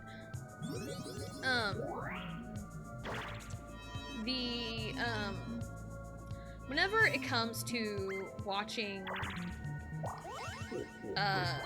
dance performances, I'm always like looking at the dance on a technical level.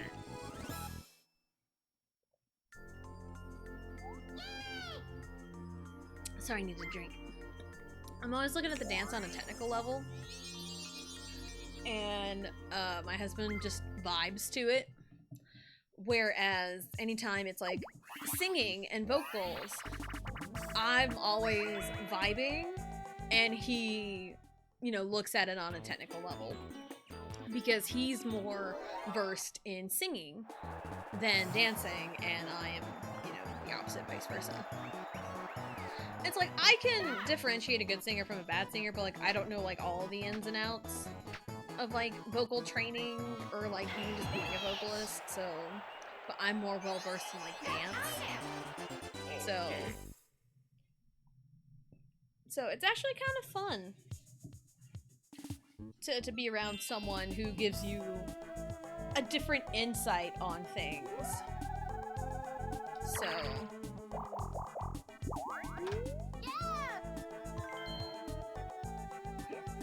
excuse me.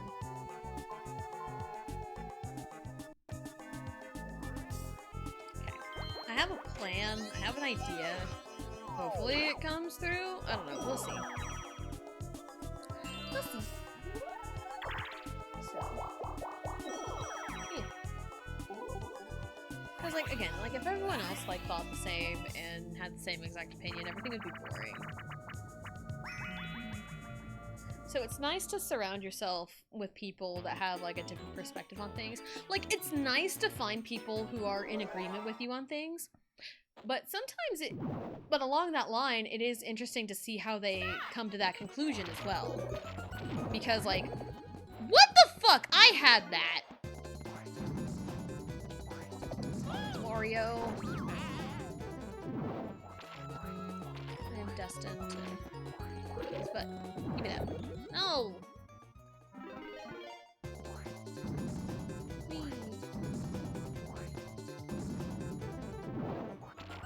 What the hell? Why? He snatched mine! Perfectly fine! But I can't... Oh my god. He needs to be dead. I need to plot his murder like yesterday. For legal reasons, this is a joke. I think we should be on turn 26 now. So... No, we're not! We're not halfway! Because we're gonna take a break at the halfway point, because it's usually a good time to take a break. You know, halftime performance, like sports. Halftime performance, 7th inning stretch, you know the works.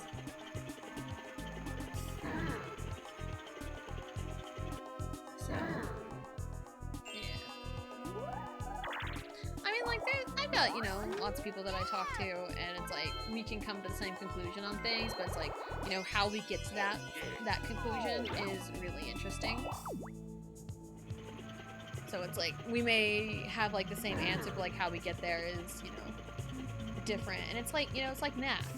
Like, 2 + 2 = 4, right? That's a well-known fact. But someone can say, oh, 1 + 3 = 4. That is also correct, but I'm sure some people would look at them like they're stupid. So...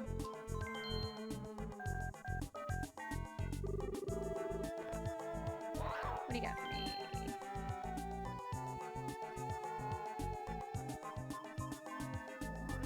You don't have what I need. Oh, I was hoping for a Boo Bell, but I think I'm not gonna get it because I'm in first place. Get a plunder chest though. I mean, he's probably gonna use his lamp next turn anyway. But 1, 2, 3, 4, 5, 6, 7, 8. 1, 2, 3, 4, 5, 6, 7, 8. Oh, let's get it. Whee! Answer's 12. Oh yes, 1 + 3 = 12.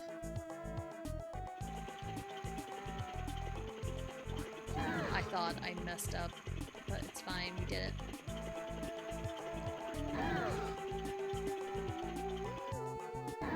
Yeah, I was hoping for a Boo Bell, mostly because I wanted to get my star back from Mario. That was kind of what I was hoping for. But yeah, it's like, yeah, math, like, oh, 12, 6 + 6 = 12. Again, so does 7 + 5. You know, but like, we got to the same answer. The answer is still correct, but the way we got there is, you know, different. So it's like, I do like learning how people come to the same conclusion in a way with their experience, because it could be totally different from mine, even. So it's just really neat.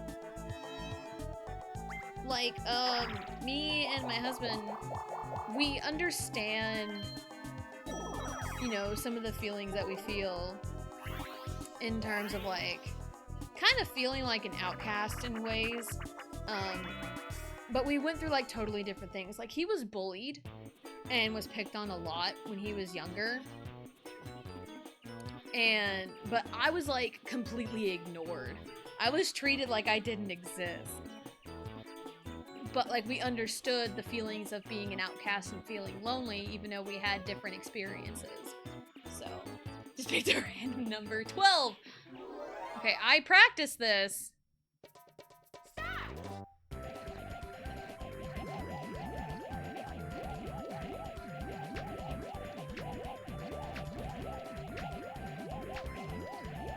I remember practicing this, and I even broke my record, but I don't remember what I did, because I never played 3 again after that practice.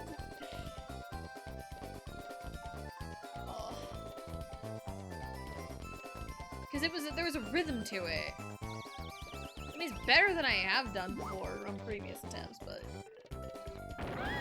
It's fine.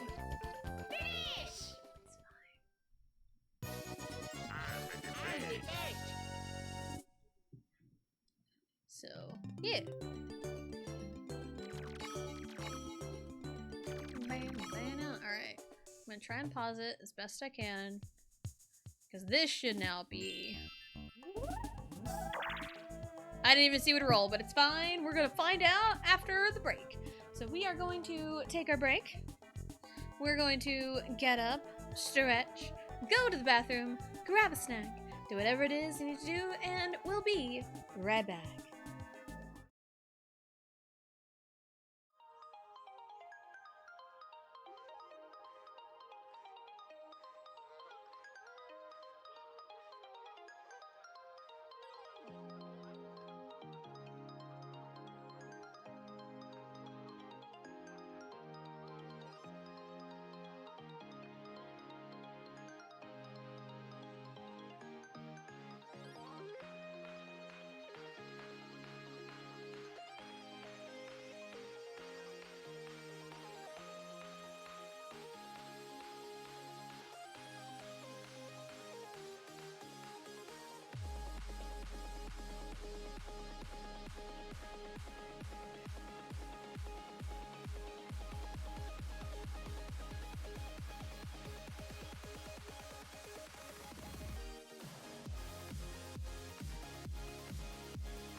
Alrighty, we are back.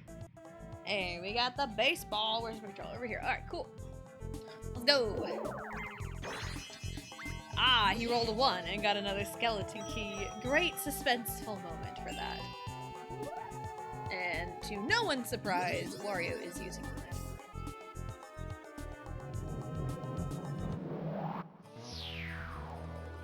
Sorry about that. So, welcome back. Thank you. Thank you. I just kind of shut my brain off during the break, and I had black suit stuck in my head.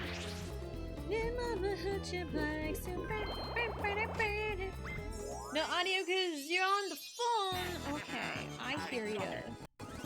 I hear you. So let me do. Let me find. There we go. The thumbs up emote. That's like one of my favorite emotes of Blues is that thumbs up. It's so good. I love it. I feel like I want to make some more emotes or something, but like for one, I don't really have the slots to really do anything without like doing a complete overhaul. Because I mean, Kerbessa is a follower emote. Where? It's over there. We can. Oops, wrong button. We can. Go this way. It'd put us that way though. That wouldn't really benefit me. So no, I'll go up.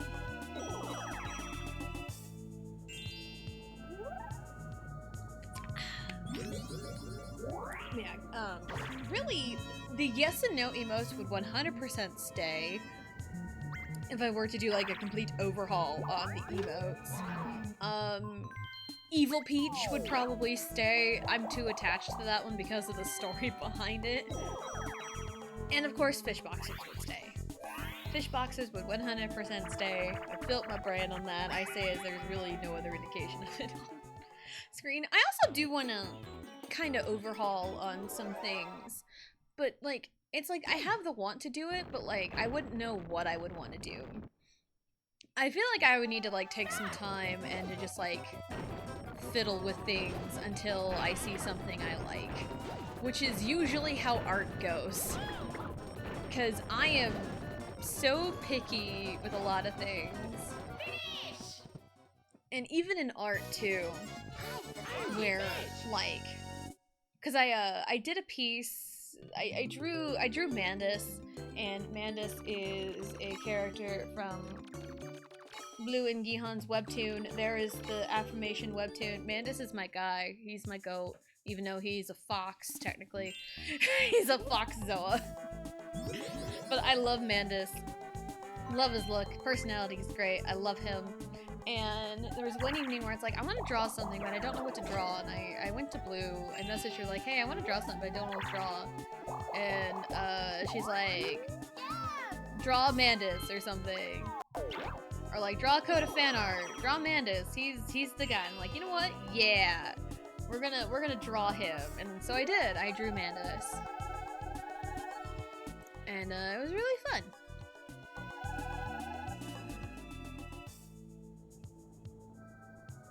I mean, with a reverse mushroom, I have a better shot at getting the star, I think. So let's do it. So I did draw Mandus. I didn't post it in my Discord. I can totally post it in my Discord. But I posted it in the Coda Discord, and it got good reactions, and it made me feel good. Cause like, yeah, I feel like I did pretty good with it. So, yeah, I really loved how it turned out. And it was one of those towards the end where I just kind of started messing with stuff. I'm like, I should probably stop before I'm just endlessly nitpicking at little details. Sometimes when I do that, it creates magic, like the Kerbessa emote. that was one of those, I was just like fiddling with effects and stuff, and landed on one that I was like, oh, that's it, I can stop, we're good. I can save and upload it. But sometimes I'm just like, I feel like a piece is complete, but then I'm like, well, what if more? And I'm like endlessly nitpicking things and like adding things. I'm like, I'm in an endless loop. I should just stop. It's kind of how I felt with the Mandus piece, because it's one of them like kind of comic book type things where like there's like a little like after image or like color stuff, and I'm like, I should add yellow to it, that would make it pop, and I did, and I didn't like it. So I just kept it blue and purple. So I'll post it to I'll post it to my Discord, because I didn't think about it because it was more for Crown of the Alchemist. Oh, I might die.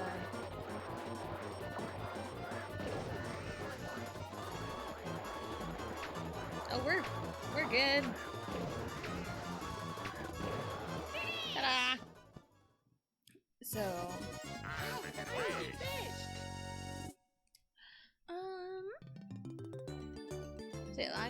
I just find myself like fiddling with like little details, and I did draw Charlotte last week too.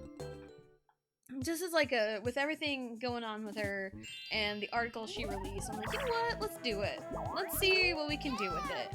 And I also haven't really drawn like a full body shot in a while, so it was kind of weird to get back to it. But I should practice that more, honestly, because I don't do it often enough, and I should. It always looks really weird to me, and everything just looks so scrunched in. But it might be just a me thing.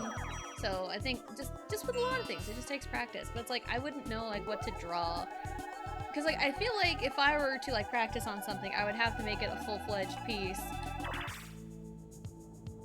and I wouldn't know what to make the piece of. Where did the star go?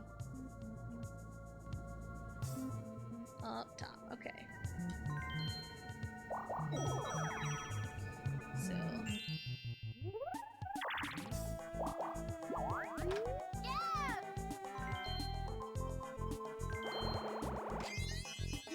Bold choice, Mario, but granted, knowing my luck, I'm probably gonna take your key.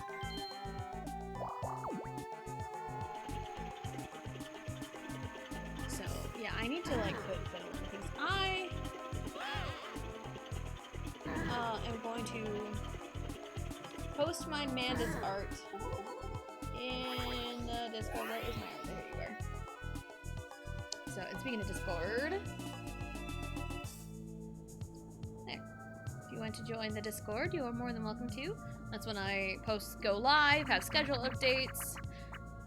So, let me post my Mandus piece. There it is. Yeah, it's very like pop-up comic book.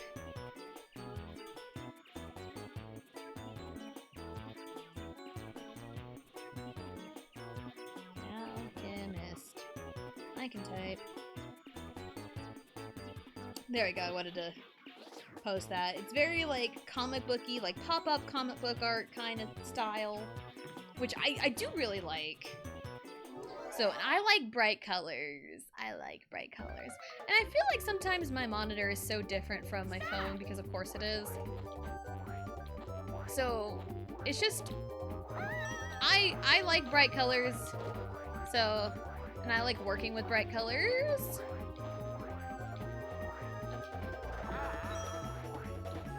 What the fuck? I've never had this issue before. There we go. I did it. So yeah, on the little like kind of pop-up part, I have like the kind of cyan color, the bright blue, and the purple, you know, kind of peeling off Amanda's there. I'm like, you know what, I should add yellow to it. I added yellow and I thought it looked really bad. So I'm like, you know what? Let's not do that. let's not. Let's not with the yellow. It looks fine with the blue and purple, so that's what I kept. That's what I kept it as. So, I do that a lot with art pieces. I end up fiddling with things, and I sometimes make things worse. Sometimes I make things a lot worse, and it's like, nope, it was better before. And it's like, I should probably stop fiddling with the details. I can try. So, that's what ends up happening. Yay!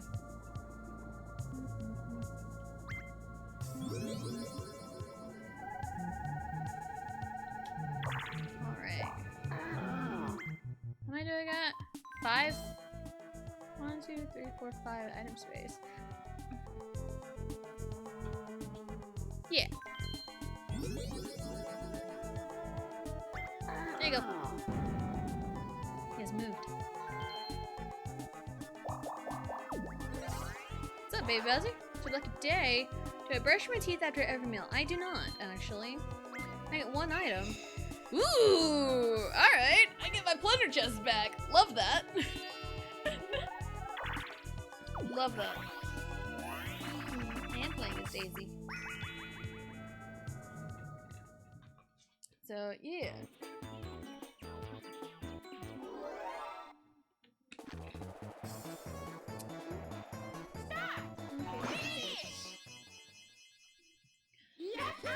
So I end up being super picky about things. But yeah, it's like sometimes I just want to do an overhaul on my stuff, but it's like sometimes in the evenings I just want to unwind. And it's like that's like my best opportunity to actually work on things, because like in the evenings, excuse the noise, I need to open a pack of wipes. I forgot to put these away, but it's a good thing I didn't. Like in the evenings, the kids are in bed, and it's like, and if it's on a night where my husband's not home, I'm just like chilling by myself, and it's like I got nothing better to do than to like work on things. But it's like, sometimes it's like, it's the evening. I've had a long day, and it's like, I just want to sit and do nothing. But sometimes that's the best opportunity to actually get to work and do something. I'm just lazy sometimes, and I procrastinate things. And then I get depressed. I get depressed, too. And I just, like, sit and do nothing. So... yeah.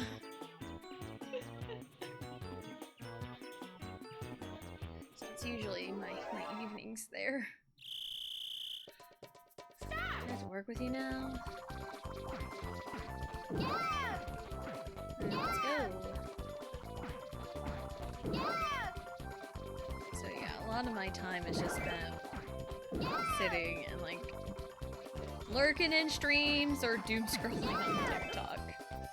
Or sometimes I find some YouTube videos that are fascinating and interest me because they were in my, oh shit, they were in my recommended.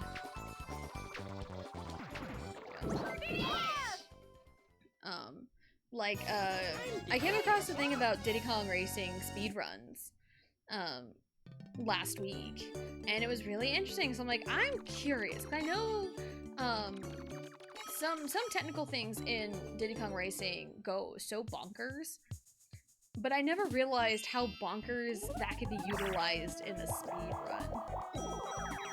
And it's crazy. Like, you can, in any percent, you only need 11 balloons.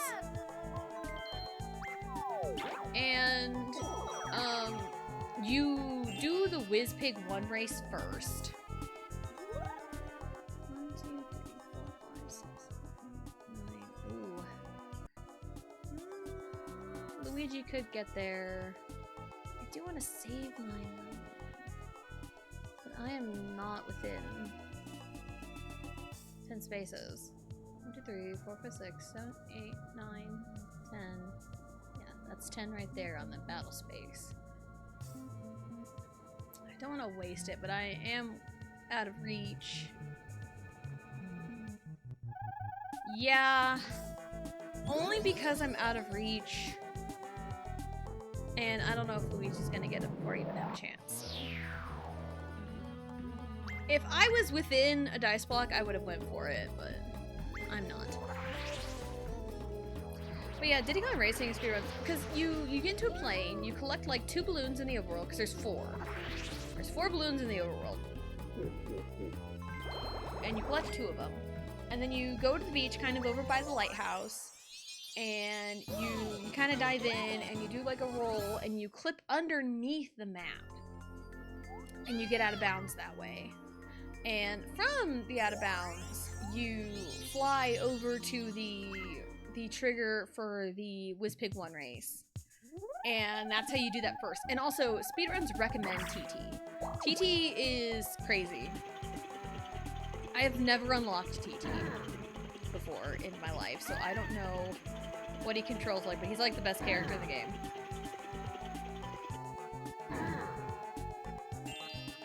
Like, TT is bonkers. So... But I was also watching the world record for 100%. And there's like a lot of like glitches too. And it's so crazy to me because like these races I struggle so hard with.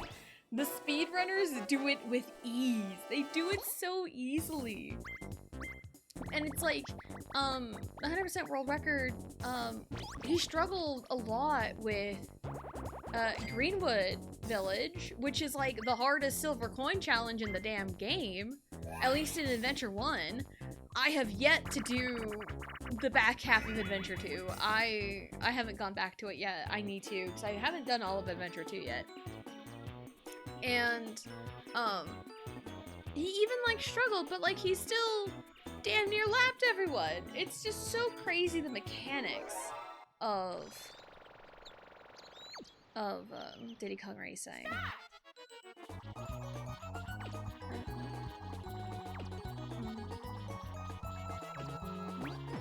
Ah, loser. Nope. Nope. Wario, you bitch. So, until I can find something to help me get game capture for the N64 and not just like emulate it, I would love to like stream Diddy Kong Racing. I would love to. I love Diddy Kong Racing so much. And it's like, yeah, N64 era, Diddy Kong Racing over Mario Kart 64. Honestly, I'm in that camp. There's so much single player fun in Diddy Kong Racing. But there's also like the secret third option, which is Mickey Speedway USA. That one is also pretty fun to do. That one is also pretty fun. I enjoy Mickey Speedway USA because it's kind of a mix between Mario Kart 64 and Diddy Kong Racing in a way where there is a story being told in Mickey Speedway USA.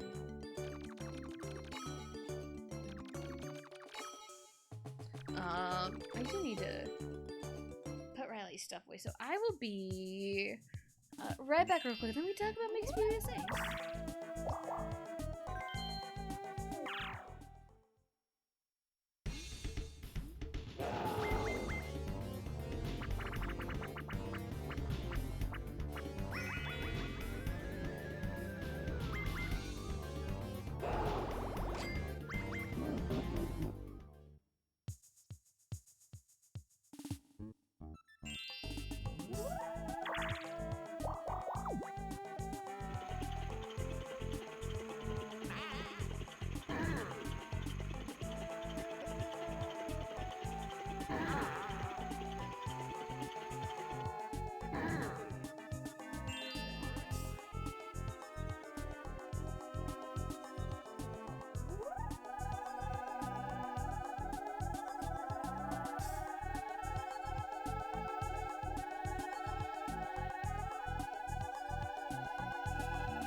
Okay, nothing has anything interesting. I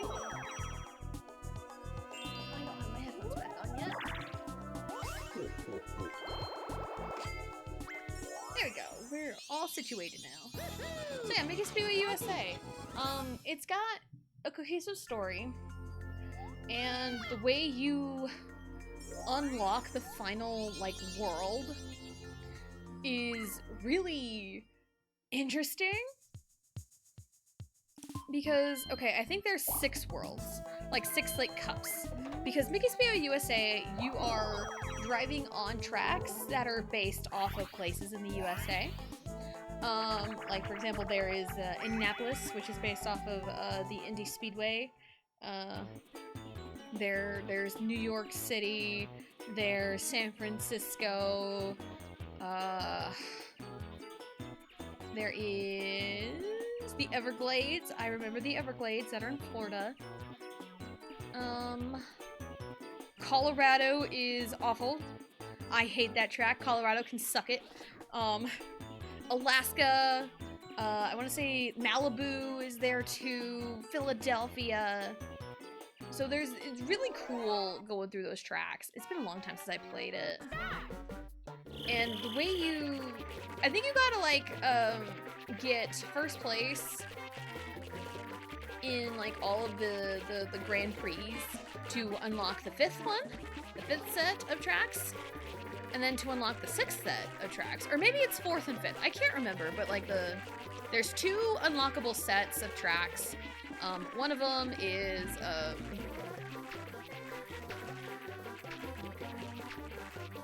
one of them, you do it by getting first place. I think it's actually more than first place. I think you got to get platinum trophies, because the way it works is you can get first place and you get a gold trophy. But if you finish in first place in every single track in that like Grand Prix, then you get a platinum trophy. And I think you gotta unlock it with platinum trophies. I can't remember exactly. Something's unlocked with platinum trophies, I feel like. So, in like the different classes, I think there's different speed classes, I think. I can't remember exactly. But one of them is unlocked that way. And the other one is unlocked, you have to find engine parts scattered through the levels. It's very similar to the hidden keys in Diddy Kong Racing in the adventure mode. It's very similar to that, where they're pretty hidden. I think you have to find them and finish the race. I know in Diddy Kong Racing you could just grab the key and exit the level. Speedrunners are just so skilled, they just do it as they race, which is crazy. But that's beside the point. But like, you can grab the key and exit the level of Diddy Kong Racing. I can't remember if you need to do that in Mickey Speedway USA or not. I can't remember. It's been a long time since I played the game or even seen the game. It's been a long time. So, but yeah, Mickey Speedway USA was pretty fun. For me, it's a good mix of Mario Kart 64 and Diddy Kong Racing. Is it my favorite of the 3? No. But I do have a lot of good memories with it. So there's a lot of good memories with Mickey Speedway USA. I do have it, so maybe I'll play it after I complete Adventure 2, because I would love to complete Adventure 2, but I also am very well aware that game is insanely hard. And even for like speedrunning, like Adventure 2, TT is recommended for like any speedrun, but like I know for like the true 100% category, they recommend you at least get TT before Adventure 2. And I think the route has it, 'cause I kind of skimmed through a true 100% route, and you play most of it as Banjo. Same speedrun tricks, same everything, just play as Banjo. And then before finishing one of the worlds, you leave and then you go do the time trials for all of the tracks. And you got to race it with TT on, with the TT timer on. And then I think you have to like beat it by, you gotta get like a certain time. And then the next race, TT's like, try to beat my time. And then you gotta race him.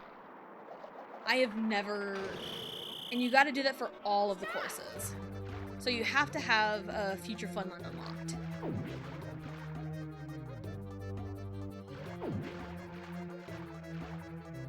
So I've never done it before. It would be really cool if I could. But I am like not like super duper skilled at the game. And I don't know the super technical ins and outs because a lot of it has to do with like frames and frame rate.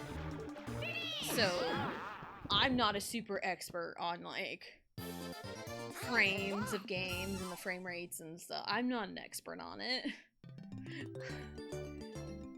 So, but I do feel like if you really sat down and buckled down and like got good at the game, like not super duper speedrun level good, but like basic skill level good, then you can probably unlock TT pretty easy.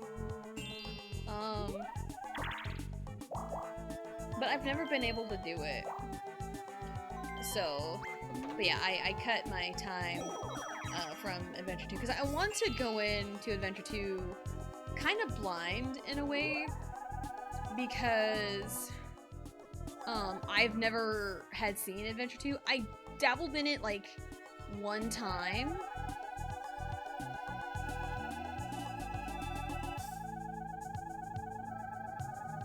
I'll wait. Yeah, I'll wait on the Boo Bell use.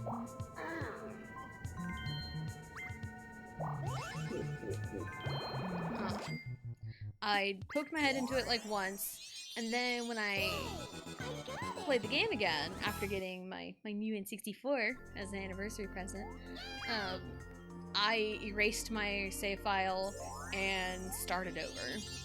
Which, I've done that several times. I have done that several times. It's so much fun to like unlock everything. It's really fun.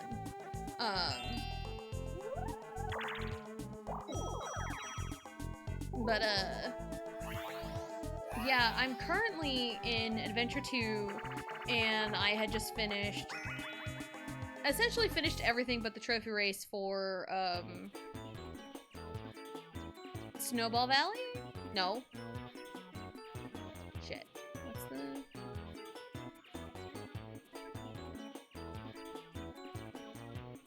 fuck's the name of the world? What's the name of the world? Crap, I'm blanking. I'm blanking so bad. Because you got Dino Domain, Sherbert Island, Dragon Forest. What's the name of the stupid ice world? The Christmas world. What the heck's the name of it? I can't remember to say. The Snowball Valley is the name of a track. Because you got Everfrost Peak, Walrus Cove. Oh, fuck! That's not a track. Everfrost Peak, Walrus Cove, Snowball Valley, and Frosty Village. What's the name of it? I'm gonna look it up because it's gonna bug me if I don't. Diddy Kong Racing. Racing. I'm stupid. Worlds. There we go. Cannot remember. Snowflake Mountain is the name of the world.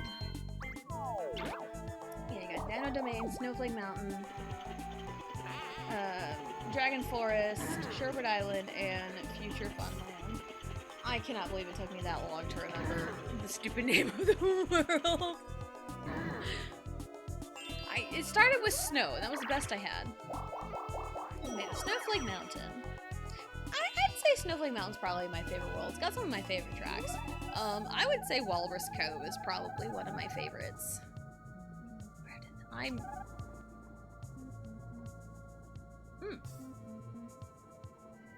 How'd I end up here? Oh, okay. I'm not paying attention. I think I'm better off just continuing forward.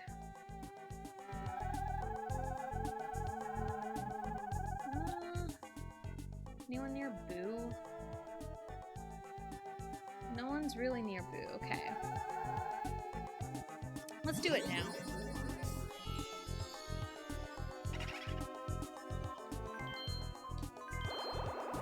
But yeah, I'd say Walrus Cove is probably my favorite track.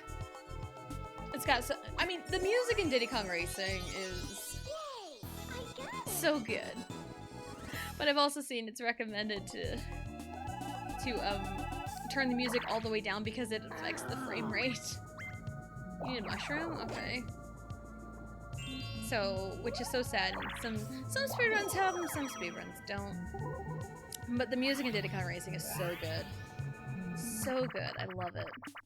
But yeah, I'd probably say, just in Adventure 1, I don't know if I can really round out a top 3 off the top of my head, but the top 2 hardest silver coin challenges are Greenwood Village at number 1 and Frosty Village at number 2. Why is it always the villages that snuff the silver coin challenges? Why? Why does it do this? But yeah, Greenwood Village, it's like I cannot do Greenwood Village without Tip Top. I can't. I mean, I probably could if I actually just, like, buckled down and did it. But, like, Tip Top is, like, one of the best characters in the game. Because he has, like, the best handling. So if I need, you know... Because I usually swap to him by Dragon Forest. Because I usually swap characters a lot and give everyone a chance to, like, quote-unquote shine. Even Crunch, who is objectively the worst character in the game.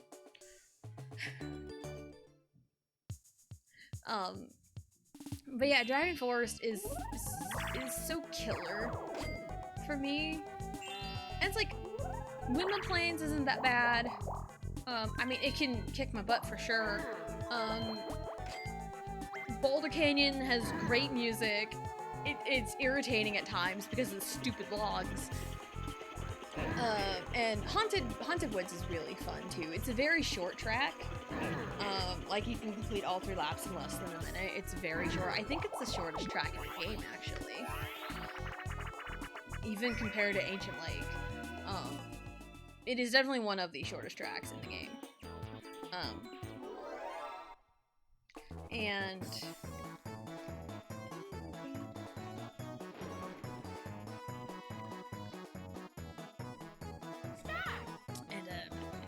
it's really good. But Greenwood Village, like, normally it's fine. It's got some sharp turns. It can get a little rough.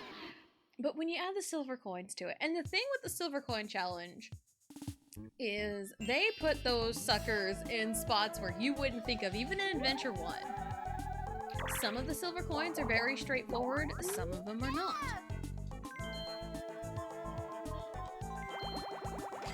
So, and Adventure 2 really takes it up to fucking 11. Because I struggled on Jungle Falls Silver Coin Challenge in Adventure 2. They really put them so out of the way. Jungle Falls Silver Coin Challenge kicked my butt. Everfrost Peak Silver Coin Challenge in Adventure 2 kicked my butt. That one's tough in general. And like I came across like a top 15 hardest challenges in Diddy Kong Racing, and the first one on the list, at the bottom of their list, was Everfrost Peak Silver Coin Challenge Adventure 2. And I'm like, I may not want to get spoiled just in case, because like I want to authentically discover where the silver coins are in Adventure 2 with the tracks. I want to authentically discover them.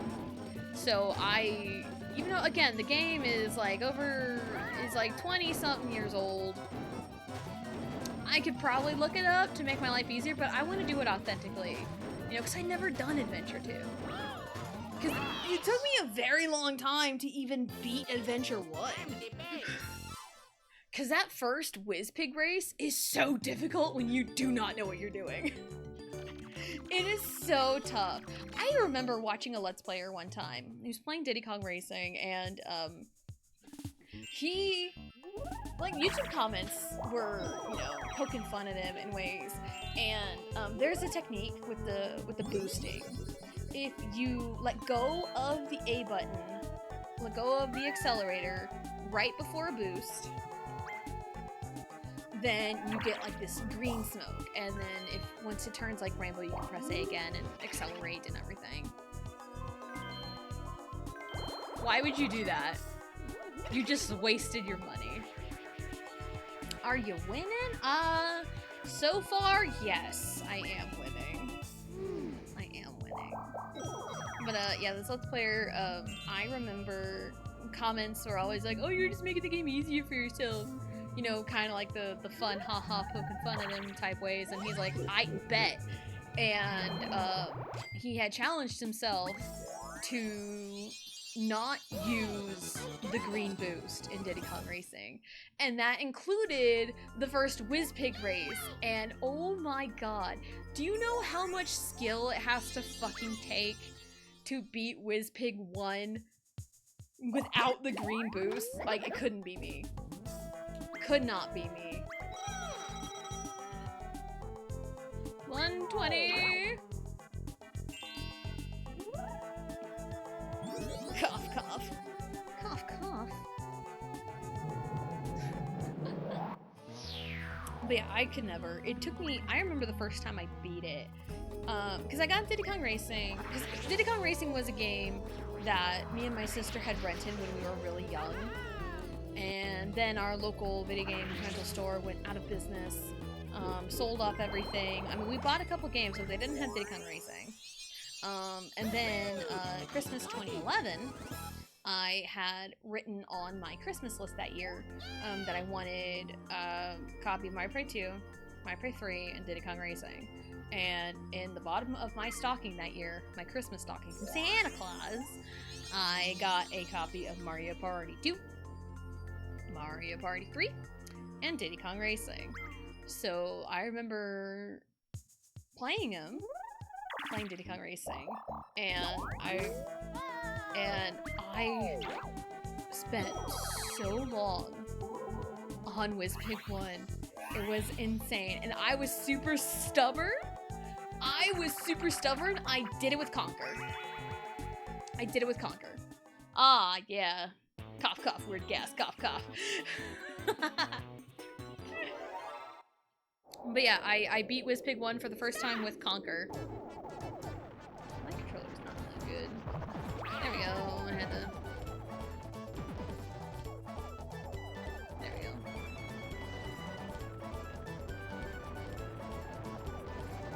Oh, come on! Go away. I said, go away. So yeah, and then I feel like any other time I have beaten Adventure 1, or at least WizPig 1, I did it with Tip Top. Because I was still playing as Tip Top anyway, because I usually swap to him in Dragon Forest. So, I still think Nintendo should put Diddy Kong Racing on Switch Online. That is still my sleeper pick.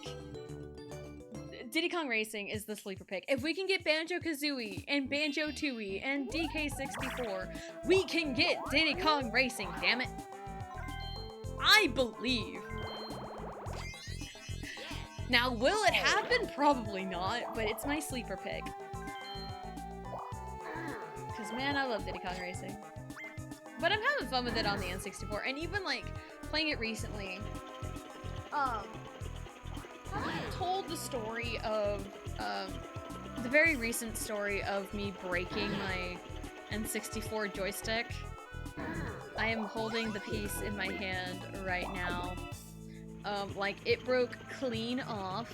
It was during the WizPig 1 race, by the way. It's topical, so... But yeah, I have plenty of N64 controllers, so I just grabbed another one and continued on with my life. But, yeah, I just played on it so much, I was, I mean, I was in the middle of resetting the race anyway, but I think because all the drifting and the lefts and the rights and and everything. 1, 2, 3, 4, 5, 1, 2, 3, 4, 5. Yeah, all the lefts and the rights. I paused it, flicked the controller down to hit restart race, and the joystick broke clean off. I don't think there is any gluing it back together. There's no, like, the only way I would get it replaced, I have to get the whole joystick replaced. I'd have to, like, take apart the controller and do it that way, because it's just, it was such a clean break. And of course I did it on Diddy Kong Racing against WizPig, you know? Alright. What do we got here? B-A-Z-B. B-A-Z-B. Bazb. B-A-Z-B-A. B-A-Z-B-A. B-A-Z-B-A. B-A-Z-B-A-B. B-A-B. Bazbab. It's kind of the opposite of the last one. B-A-Z-B-A-B. Okay. Alright, we got this.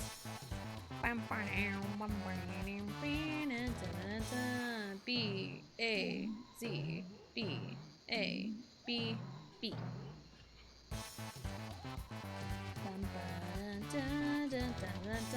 B-A-Z-B-A-B. Why is everyone having trouble? Everyone's struggling. B-A-Z-B-A-B. Oh my god, I think everyone was just like, fuck this shit, I'm out. Fuck this shit, I'm out. Oh goodness.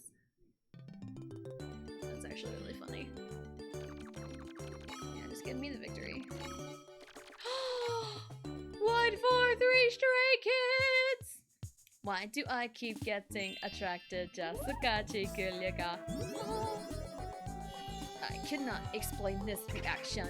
Ikabake 1, 4, 3. No! Why do I keep getting attracted? I cannot explain this emotion. 1, 4, 3. I love you. Luigi. How could you? How could you do this to me? How could this happen to me?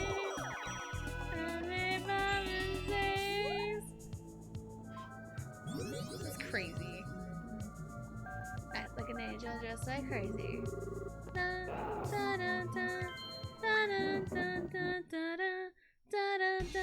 Act like an angel, just like crazy. Luigi just broke my heart. He just broke my heart. It's like, dude, could you not wait? Could you have at least waited another turn? Before. Like, let me get my song in. Let me get case 143 in. Before you just shatter my hopes and dreams. Like, dude.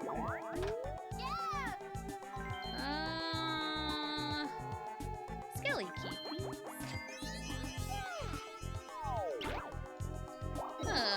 No, I guess Luigi doesn't like Stray Kids. Again, if you like high energy hip hop beats that just sound like fun sometimes, I'd recommend Stray Kids. Again, that's like if you like the music. And sometimes it's like with Stray Kids, some songs take a while for me to really like and you know, really jive with, because Side Effects was like that for me. Because that one took a few listens to actually really understand it.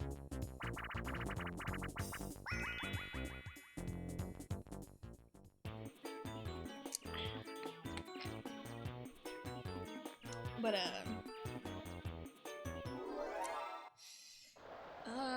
I do remember, speaking of Stray Kids, I do remember I was playing, Twilight Princess. um, when Stray Kids came out with their Rockstar album. And I had listened to the mini album, and I was talking about it. I was in the Palace of Twilight. I specifically remember this. Someone came into stream, dropped a follow, and mentioned, "Hey, you like Stray Kids?" Like, yeah. And I was talking about, it's like, "Hey, I followed you because of Stray Kids," and talking about Stray Kids for a little bit, and I talked about the album, the Rockstar album, and I mentioned I did not like the drop in Megaverse. Didn't really care for Megaverse. Talked about how disappointing it was, and then like a couple days later, I find out that they had unfollowed me probably that day. They probably unfollowed me as soon as I said I didn't like Megaverse. Which is like, I mean, whatever. Whatever, at the end of the day, people like whatever music they like. And it's like, my problem with Megaverse is the drop itself is fine, but in tandem with how it was built up in the beginning, I think it was a letdown, personally. Like, the song itself, cool, whatever, it's just built up, and built up so strongly. You know, welcome to the Stray Kids Hot Megaverse. I want that drop to be something high energy and special, but it pulled back on the energy. And I hate it when songs do that. And like, there are songs that I do have on my playlist that are guilty of this, but it's gotta be the overall song that, and it's like, with Megaverse, it didn't pick the energy back up after the drop. Whereas,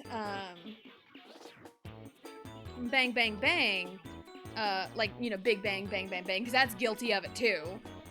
Because it's built up so strongly, and then bang bang bang, and then like pulls back the energy on the chorus, which I strongly don't like. But it picks the energy back up in that second verse, and then the end of the song is the most hype thing ever in existence. So that's a case of like, overall the song makes up for it. But with Megaverse, no, it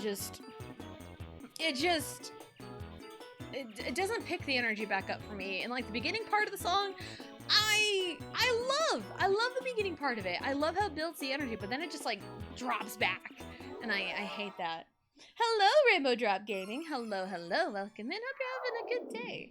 Talk about Mario Party 3. Well, what about Mario Party 3?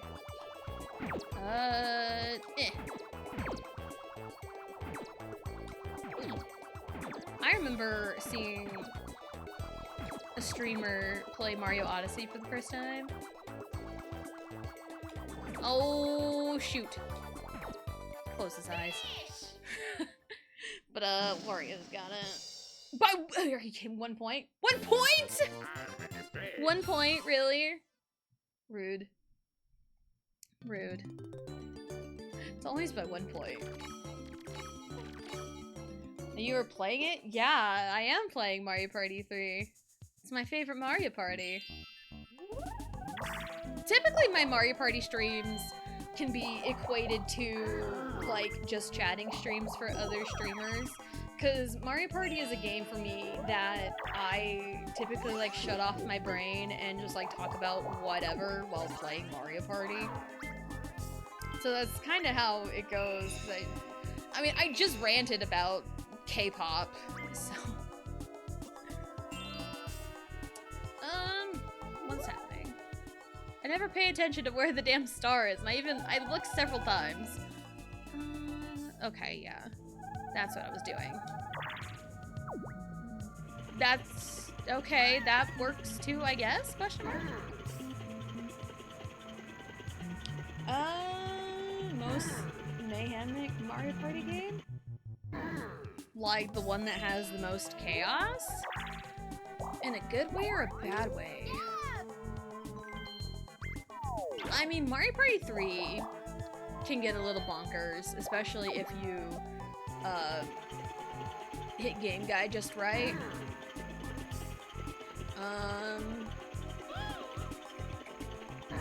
Mario Party 7 can get a little bit wild.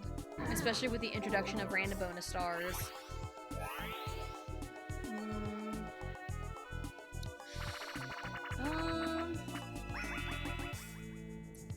In a good way? I don't know. I mean, Mario Party 7 is my second favorite Mario Party. So I do like Mario Party 7 a lot. Mario Party 6 Fair Square is chaos in a good way. Who explains? I am minigames, Toad.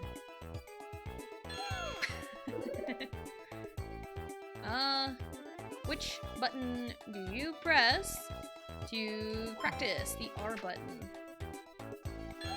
So yeah, chaos in a good way specifically would be Mario Party 6 Fair Square. 32. Oh shit, it's not! Fuck. Uh-oh. I don't even know my own records. How many stars do I currently have? I have 9.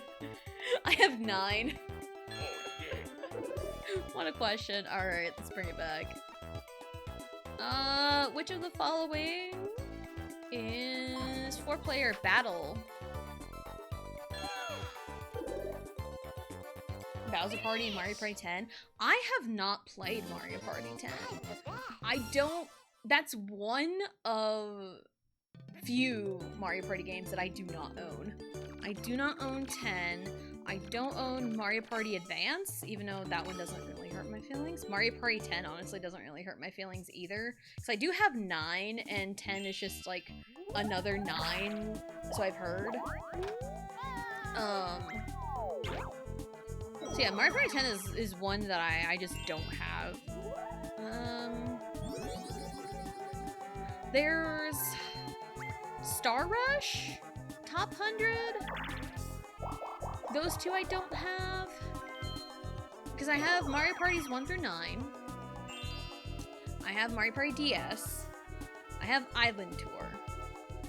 And then we have the 3 on the Switch. We have Super Mario Party, Superstars, and Jamboree.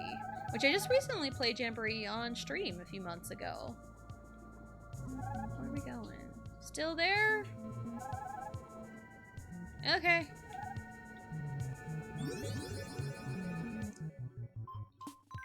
Bowser's OP with OP dice. I have heard that. I have heard that the Bowser Party is super unbalanced. I have heard that. I may have watched like a stream years ago where a group of people were playing Bowser Party and Mario Party 10, but like I have like no recollection of it. I don't remember anything. Yeah, 10 is like one I don't really own. So, because I played through 9 on stream. Yeah, I played through 9 on stream. Back in like February, March, I think. And then I did Jamboree later, because I hadn't really had enough time with Jamboree, and I'm glad I did, because Jamboree is really good.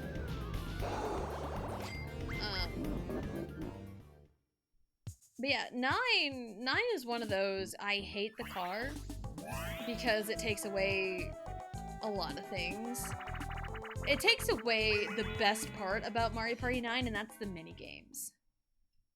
The minigames are the best part of Mario Party 9. Like, I can play minigame mode, like, all day long.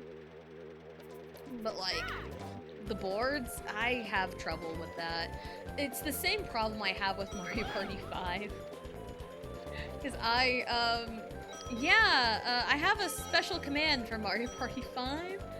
You know, exclamation mark MP5. It's just, we don't talk about Mario Party 5. Because that game is cursed. Like, legitimately cursed.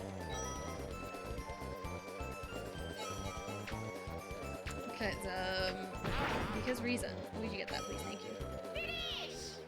And there is our question of the day. What's your ideal birthday cake? Because, my birthday is this Friday, and it's like, well, it's my birthday week, I guess.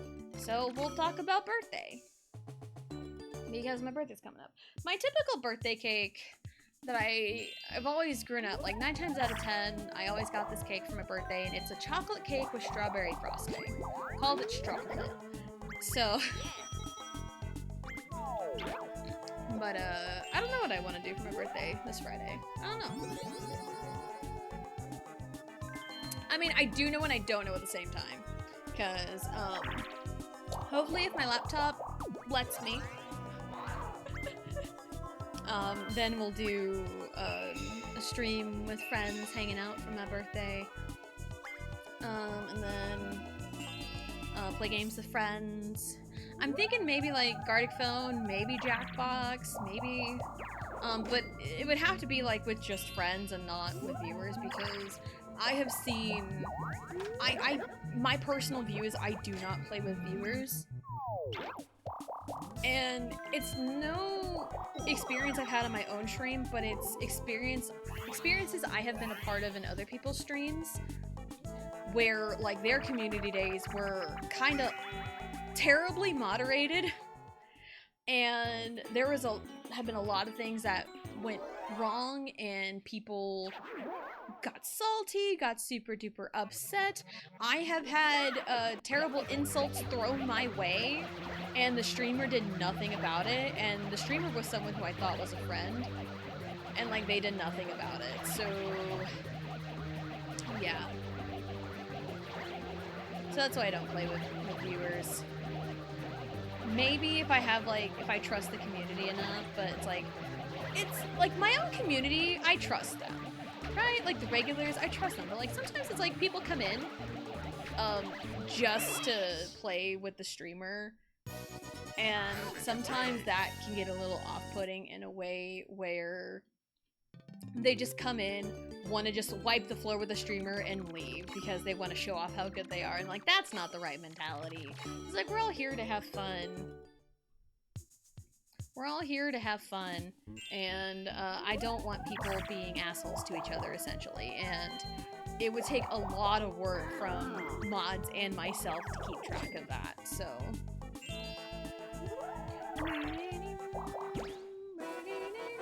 Did I just see? No, I think what happened...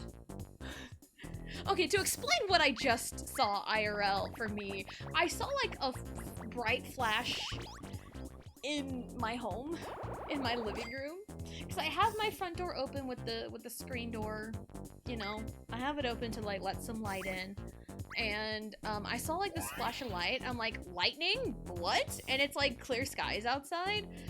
No, I think what happened was, I think a truck drove by, and the light on the chrome of it reflected into my living room, and I think that is what I saw. I think that's what I saw, so. Why do I always go first? Why does the game always make me go first? Come on, why you gotta do this to me? I mean, I know the saying is ladies first, but like, come on guys, be a little bit chivalrous. Do you really not know how to treat a lady? Jeez.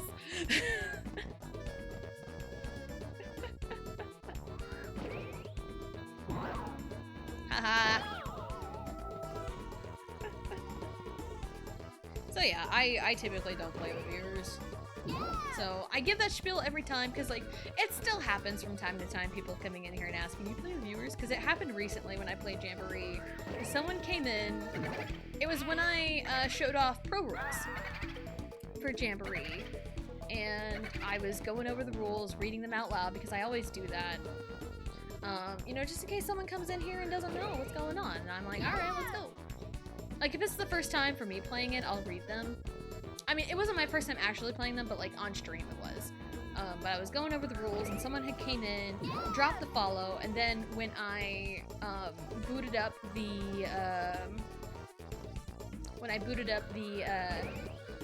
you know, the board, and you know, got the character selected and everything, they tried to input commands of a friend code and like the lobby code, like, where's the lobby? I'm like, I don't play with viewers, I'm sorry. And then they probably immediately unfollowed and left. Which, I mean, doesn't hurt my feelings, because, you know, doesn't hurt my feelings. Oh, you're making me...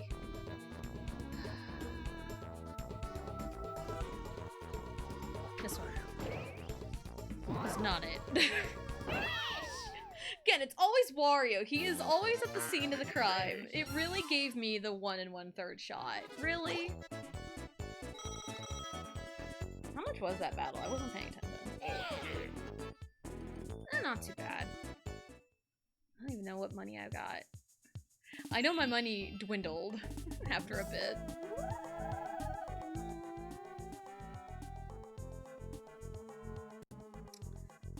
It feels so weird. I have an Apple Watch, and it's nice because I can just like get notifications on my watch, so like it's not like buzzing on my table, my little floor desk here. But like the buzz on my watch, because I can tell just from the buzz of the watch whether it is a text message or like Facebook Messenger, and I think there's a group chat going on in Facebook Messenger that I haven't even like looked at, and it keeps buzzing, and it's one of them like long buzzes. Cool. Because like a text message would be like a buzz, and this one's like a buzz, and it like throws me off. It feels weird.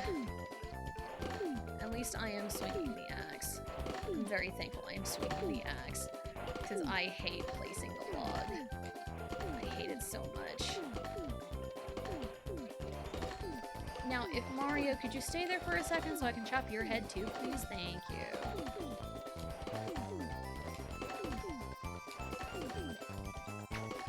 Because with a swing in the axe, I have more time to see what button I need to press. I hate placing the log, because there's not enough time for me to like properly register what button I need to press.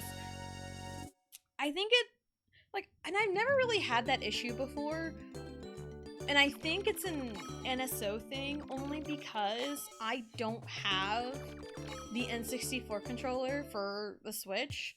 I don't have that, so I'm playing off of the Pro Controller, and it's like, in my brain, oh hey, colors, you know? But like this, I have to like remember A, B, and Z, you know? So it's a different feel, I guess.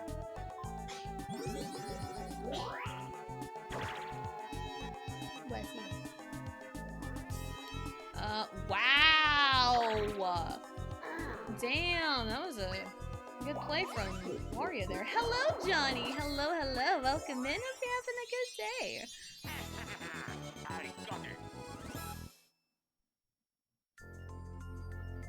Huh. Man, that's crazy. It's really in front of Really? You put it right in front of him? Boo. Boo. It's so rude. I didn't have enough money, so that makes you feel... Never mind, that could change, honestly. There's been so many battles this board! There's been so many! And like, we literally just had Stacked Deck. Like, we literally just had that. What do we got? Can it be like Merry-Go-Chomp? Oh, come on! Maybe I can get Redemption for this one, because I biffed it last time. Okay. Because again, I jump the gun and press like 2 buttons at the same time, and it never works out for me. Toad Koopa-Boo, Toad Koopa-Boo. Same thing as last time. Oh, Wario beat me. At least I hit the correct button this time. At least I hit the correct button this time. Pushing the confetti flavor? Funfetti, baby! Yeah, and it's like, okay, like birthday cake? A birthday cake can be like literally any flavor, but a birthday cake flavor is always funfetti. I wish I had it.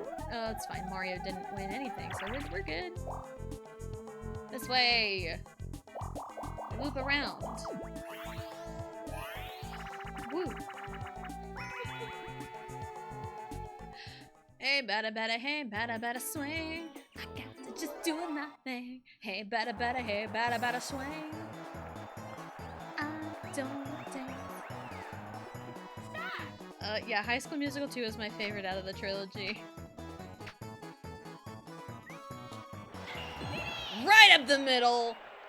I was cool with either a reverse mushroom or a boo bell. And I'm cool with this. I'm so cool with this. I'm so down. But High School Musical 2 is like my favorite. Out of the three, I was a big High School Musical person. I was in middle school when 2 came out. And I told this story recently, so it's fresh in my mind. In 7th grade English, we had an assignment that we had to write a letter to a celebrity. Like, it could be any celebrity that we wanted. And,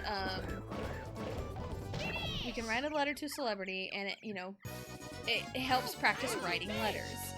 Because, that was my middle school days. And I didn't know what celebrity to write to, and I think my mom suggested, hey, you like High School Musical, right? Well, pick an actor from High School Musical. Pick your favorite character and write to that actor. And so my favorite character was Ryan Evans, so I wrote to Lucas Grabeel. And I did get well, in the letter, we had to ask for an autographed picture. And so we would take the picture to our teacher, and she would take a copy of it and post it on her wall with all the other autographed pictures, which was really, really cool. And so I got an autograph picture of Lucas Grabeel. I have no idea where it is right now. It's hidden somewhere. I could not tell you where it is. If it's lost in the abyss, I would be a little bit upset. But I did get an autograph from Lucas Grabeel, and it was a headshot from High School Musical 2 specifically. So, and it worked out because, like, 2 was my favorite. So, yeah. We're talking about your birthday last week. I went down to the birthday cake and ice cream rabbit hole. Love it. Yeah, that's a cool story. I want to say I don't remember who my sister wrote to. I don't think she got anything back. I think my cousin wrote to Lincoln Park and got something back, I think. Yeah, but like that, it was such a cool assignment that we had. And there was like a website that had like, you know, where to send celebrity fan mail and stuff. And so it was really cool. And I feel like if like my kids have an assignment like that, I feel like if Allie were to do that right now, I think she would probably 100% write to Becky Lynch. Honestly, I think that's what she would do. That's who she would pick. So, but yeah, I'm sure there's like sites that have like a good collective list of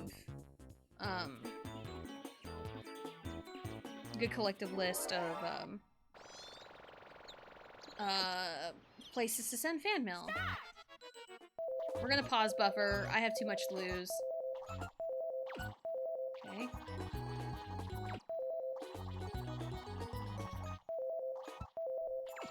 Nope. I'm also not very good at pause buffering, but if I ever was in a situation where I am playing with super hard AI, I would 100% have to do this. Like, I have this problem with hard AI anyway. Like, you can call me cheating for whatever, I don't care at this point, because Slapdown sucks even with the hard computers, much less super hard computers. Because there's a streamer I watched who does like a lot of like Mario Party 3 challenges, and he always plays with super hard computers for his challenges, because that adds to it. And he's like, with these AI, you have to pause buffer, and it's crazy. It's just so crazy. So it's like, if I am ever in a situation where I play with super hard AI, which that could be a great like sub goal. That could be a great sub goal.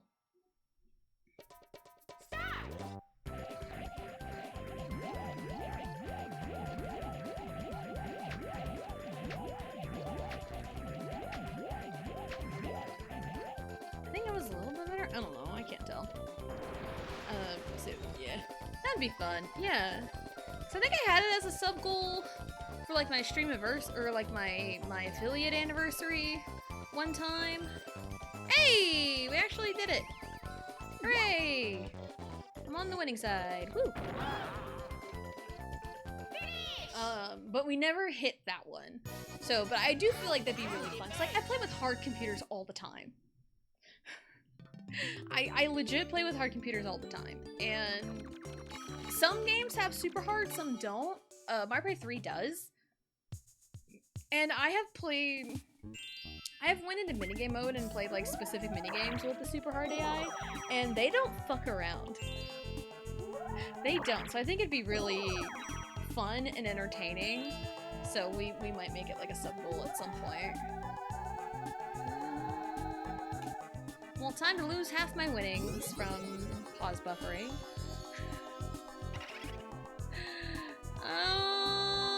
What's up, Wario?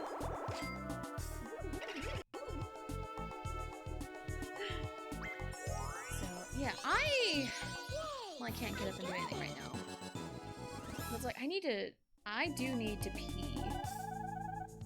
And we're almost at the last 5 turns, but the problem is, my child is in the bathroom right now.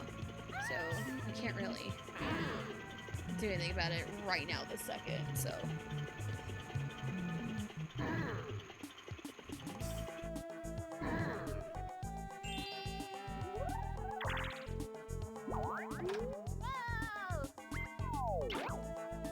Alright.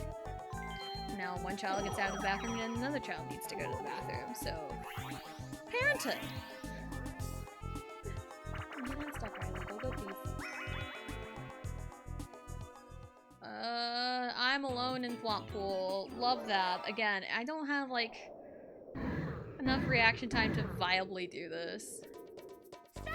I get too jumpy, and I hit wrong buttons. And look how fast they're going! And I hit 2 buttons at the same time because I get so jumpy. They just inherently know what buttons to press. It's insane. Like, look how far ahead they are.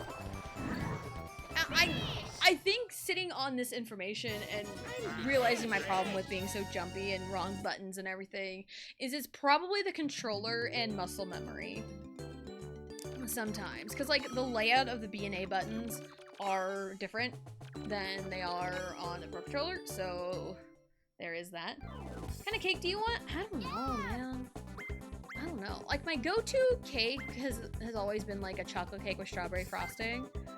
But, like, every time I walk by the cake section at the grocery store, I'm always eyeing the purple frosting. Like, it's a vanilla frosting, but it's purple. Standard last 5 turns procedures. All red and blue spaces are doubled, and if you land on the same space as your opponent, you get to duel them. Last 5 turns, baby! Yeah, I've been eyeing this purple frosting.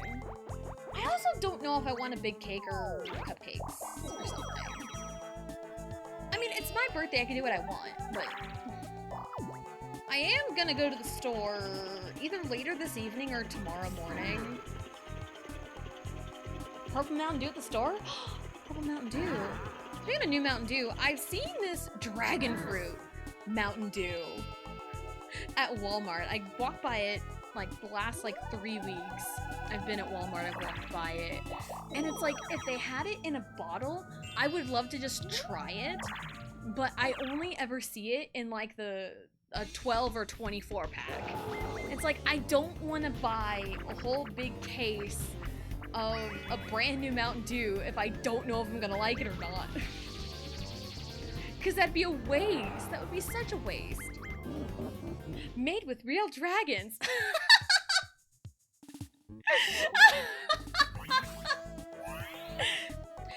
Okay, I mean this 100% as a compliment. That is something my dad would say. Made with real dragons, because one of his favorite things to say when it comes to like Girl Scout cookie season, it's like, yeah, I want some Girl Scout cookies. It's like, yeah, made with real Girl Scouts. I don't think you want to know what baby oil's made out of. Did you pee? Okay then, we're good. Children! I love them. I love my kids. Don't let my sarcasticness fool you.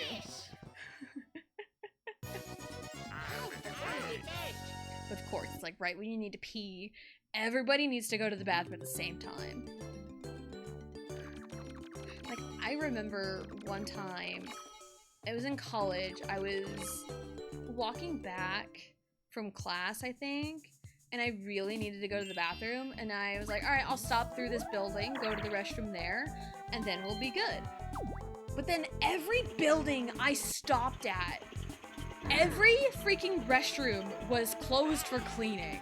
It's like, are you fucking for real? So I had to wait till I got back to my dorm room to go to the bathroom. It was terrible. I hated it.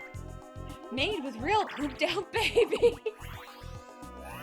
You poop out babies?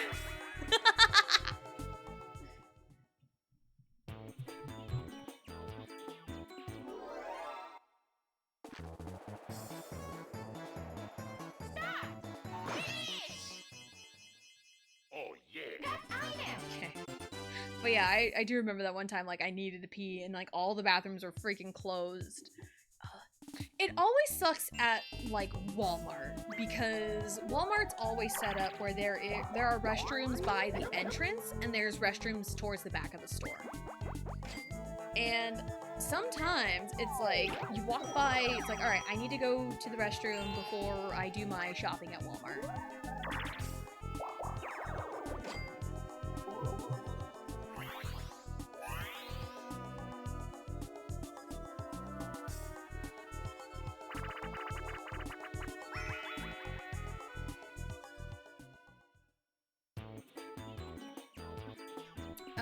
Anyway. It's like, sometimes the restroom at the front of Walmart is closed, and it's like, no! And it's like, I hate leaving an unattended cart at Walmart. I hate doing that, to go to the restroom. I remember one time, I was with my kids, and the front restrooms were closed. And the front restrooms were closed, and, you know, the girls needed to go potty, I needed to go potty. So I'm like, let's just make a beeline for the back of the store, go to the restroom, and then walk all the way back, grab a cart, and then we'll go. But the kids were so insistent on grabbing a cart beforehand. I'm like, alright, fine, whatever, you guys do that. And so got a cart, we were there, and then I had to take the girls inside of the restroom, left an empty cart, unattended, at the restrooms, and it got taken, and I said, I told you we didn't need it. So it's one of them, so we had to walk all the way back to the front of the store to grab a cart after we were done. So that was a lesson learned. That was a lesson learned. I hate that too, especially when you go to the neighboring establishment, it's also closed for cleaning. I hate, yeah, that's awful. And it's like every single building I went to on the way back to the dorm from college it was closed. Every single one of them. And the way the campus was set up is like all of the buildings are like so close together. And yeah, they're real close together. And the dorms are like a very far walk from everything else. So it was just a pain in the butt, and every stop I made, the restrooms were closed. And it was like, really? Really? Also, everything I want to buy at the store is too much. Can I get a small sample? I only need a little bit. I always see the wobbly cart. Yeah. Wobbly cart. Or like the carts with the Joy-Con drift. Yeah, those carts suck. I do have a key. Wario's right there, though. So, but I do have a key. Where am I gonna land? 1, 2, 3, 4, 5, 6, 7, 4. 1, 2, 3, 4, 5, 6, 7. Or 1, 2, 3, 4, 5, 6, 7. Let's go through, actually. Open it! So yeah, the cart with the Joy-Con drift is the worst. It's the worst.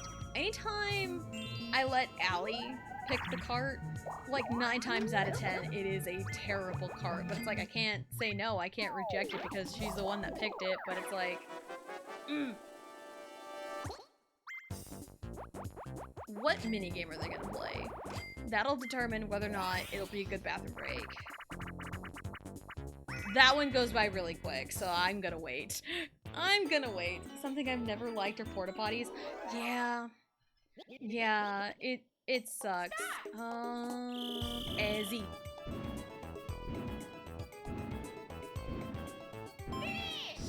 Luigi. I'm the best. Luigi. Bruh. Alright, I will go to the bathroom at the beginning of the turn in hopes I make it back at my turn. Because I really do need to pee. So, like, I mean, it sounds TMI, but it's like, that's a normal bodily function that everyone does. You know, everyone needs to pee. You know, bladders get full. You know, drinking lots of liquids. You know, it's a normal thing. So it's like, yeah, whatever. And also, on the end of potty training. So you know, it's a normal thing to talk about. Everybody pees. Ah!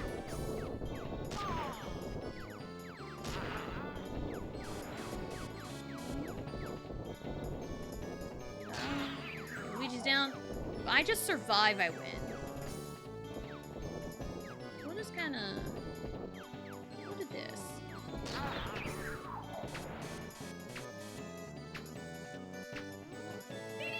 I win.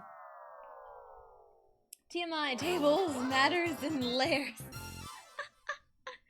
And I love that. That's so funny. Alright, I will be right back.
I'm back.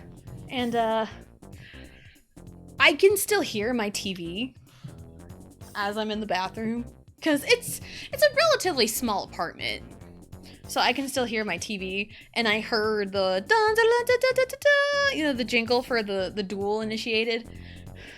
And I can tell because I kept hearing this music. I'm like, oh, I'm involved, huh? Are you fucking serious? I was staring right at it. I was staring right at it. Are you fucking for real? Are you fucking for real? It's always Motor Rooter. Oh, jeez!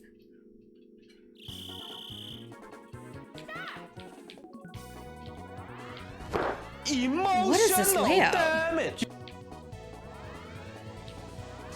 Okay. Alright, we just hit boosts.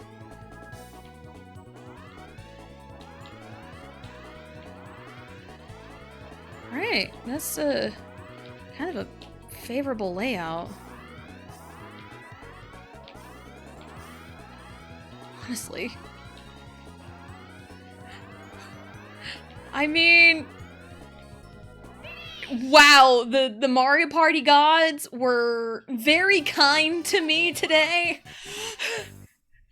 They were very kind to me. That was an insane layout.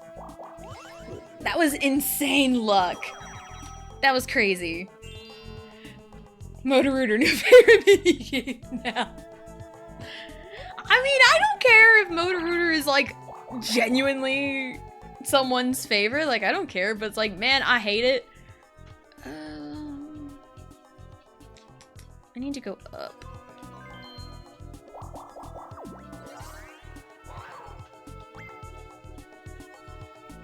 Do I like to tease? Yeah. One item?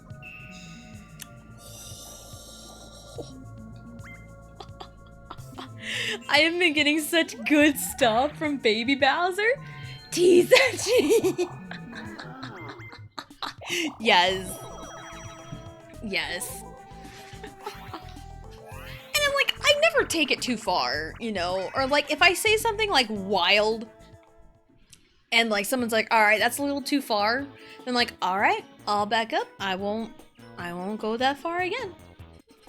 You know, because that's them establishing a boundary. And it's like, oh, I crossed your boundary. I am so sorry. I will never do it again. Because that's what a decent human being does. That is what a decent human does. If someone crosses your boundary and they say something about it, you have to respect that. Goomba Koopa Boo. Goomba Koopa Boo. Goomba Koopa Boo. Goomba Koopa Boo. Goomba Koopa Boo. Goomba Koopa Boo. Goomba Koopa Boo. Koopa. I talked about it earlier, then I lost my train of thought. I was watching some of my favorite streamers play Mario Odyssey. And we're doing Picture Imperfect. Because there's a moon star you get in like the Peach's Castle part of it. And it's so funny watching them make the Mario face. Boo Goomba Boo, Koopa Koopa. Boo Goomba Boo, Koopa Koopa. Boo Goomba Boo, Koopa Koopa. Boo Goomba Boo, Koopa Koopa.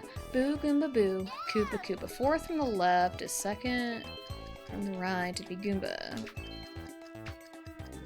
Decent human beings do that, but decent human beings don't. Oh, that's great. Yeah, because you gotta like make a Mario face and like your parts disappear after a while. Koopa Boo Boo, Goomba Goomba Koopa. Koopa Boo Boo, Goomba Goomba Koopa. Koopa Boo Boo, Goomba Goomba Koopa. Koopa Boo Boo, Goomba Koopa Koopa. Or Goomba Goomba Koopa. Six from the left. Koopa. Yeah, and it's like, you do want to try to get like a threshold of like 75 points or like 70 points or something, or 65. I can't remember exactly, but like you gotta like make a Mario face, but like the part disappears after you place it and you just have to go with it. And it looks really fun. And like with the streamers that I love these streamers. They've been playing through Mario Odyssey lately, and it looks like so much fun. It looks like such a fun experience, and I wish I had Odyssey, because I feel like I would have a lot of fun with Odyssey. And the reason I didn't play it after Galaxy 2 is because I just didn't have it. I would have played Odyssey had I owned it after Galaxy 2 last year. As long as people don't call me strong insults, I'm good mostly. Yeah, and it's also important to establish the boundary. You know, establish boundaries, because there are some jokes about me that I do not like, I do not care for. I just wouldn't. You know, that are completely off limits to me. And if someone makes a joke without knowing that, I'll say something like, hey, I don't like those kinds of jokes. And if they keep continuing to do it, then like they don't respect me. You know, they don't care about me. But if they stop it, then it's like, all right, we're cool.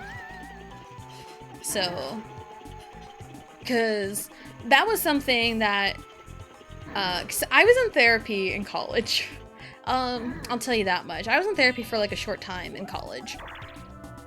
And, one of the things that they had told me was when I had mentioned, like, my family always makes fun of me and I don't like it. I don't like these kinds of jokes because it's just like, it's a blatantly untrue statement about me and they're making fun of me for it.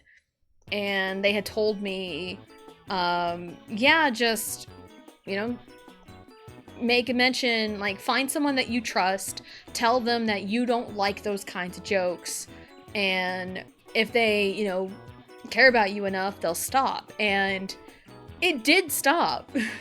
So, because I went to, like, one of my brothers about it, because, you know, always got made fun of. I went to one of my brothers about it, and he was like, I had no idea. Thank you for telling me. I will stop with those jokes.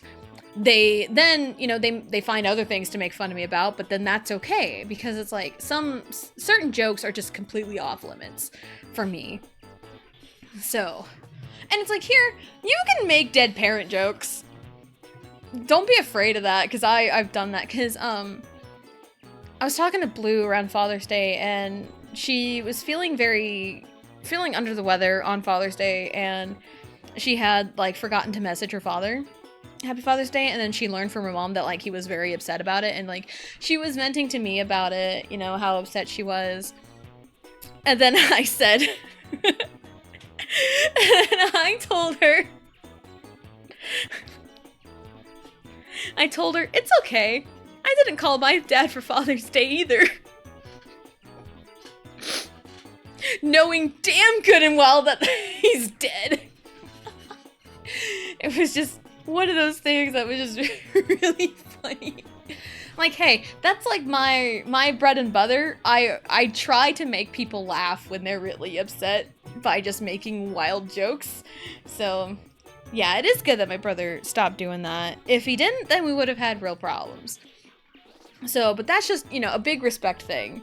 You know, sometimes you gotta know, you gotta cross the boundary to know where it is sometimes, because some things that you just don't know up front. Some things you wouldn't even know up front. Some things are obvious, but some things you just don't know until you kind of go too far. But it's how if the other person, like, just completely, like, loses their shit over you, it's like, how do you, like, why would you make that joke? You asshole, you should have known this about me. But, like, that's going off the wall. It's like, dude, if you would have just said, like, hey, let's not make those jokes, I would have backed off. But if you make a joke someone doesn't like, it's like, hey, I don't like that kind of joke. I didn't find it funny. It's like, okay, fine. I will stop. I'm sorry. You know? It's as easy as that. So, Luigi, Wario, Mario. Luigi, Wario, Mario. Okay. Luigi, Wario.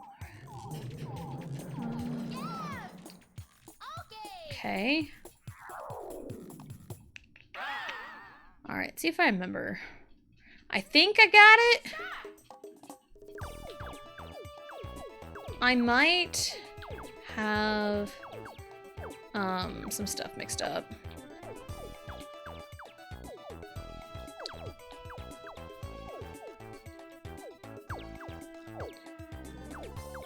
I think we got it.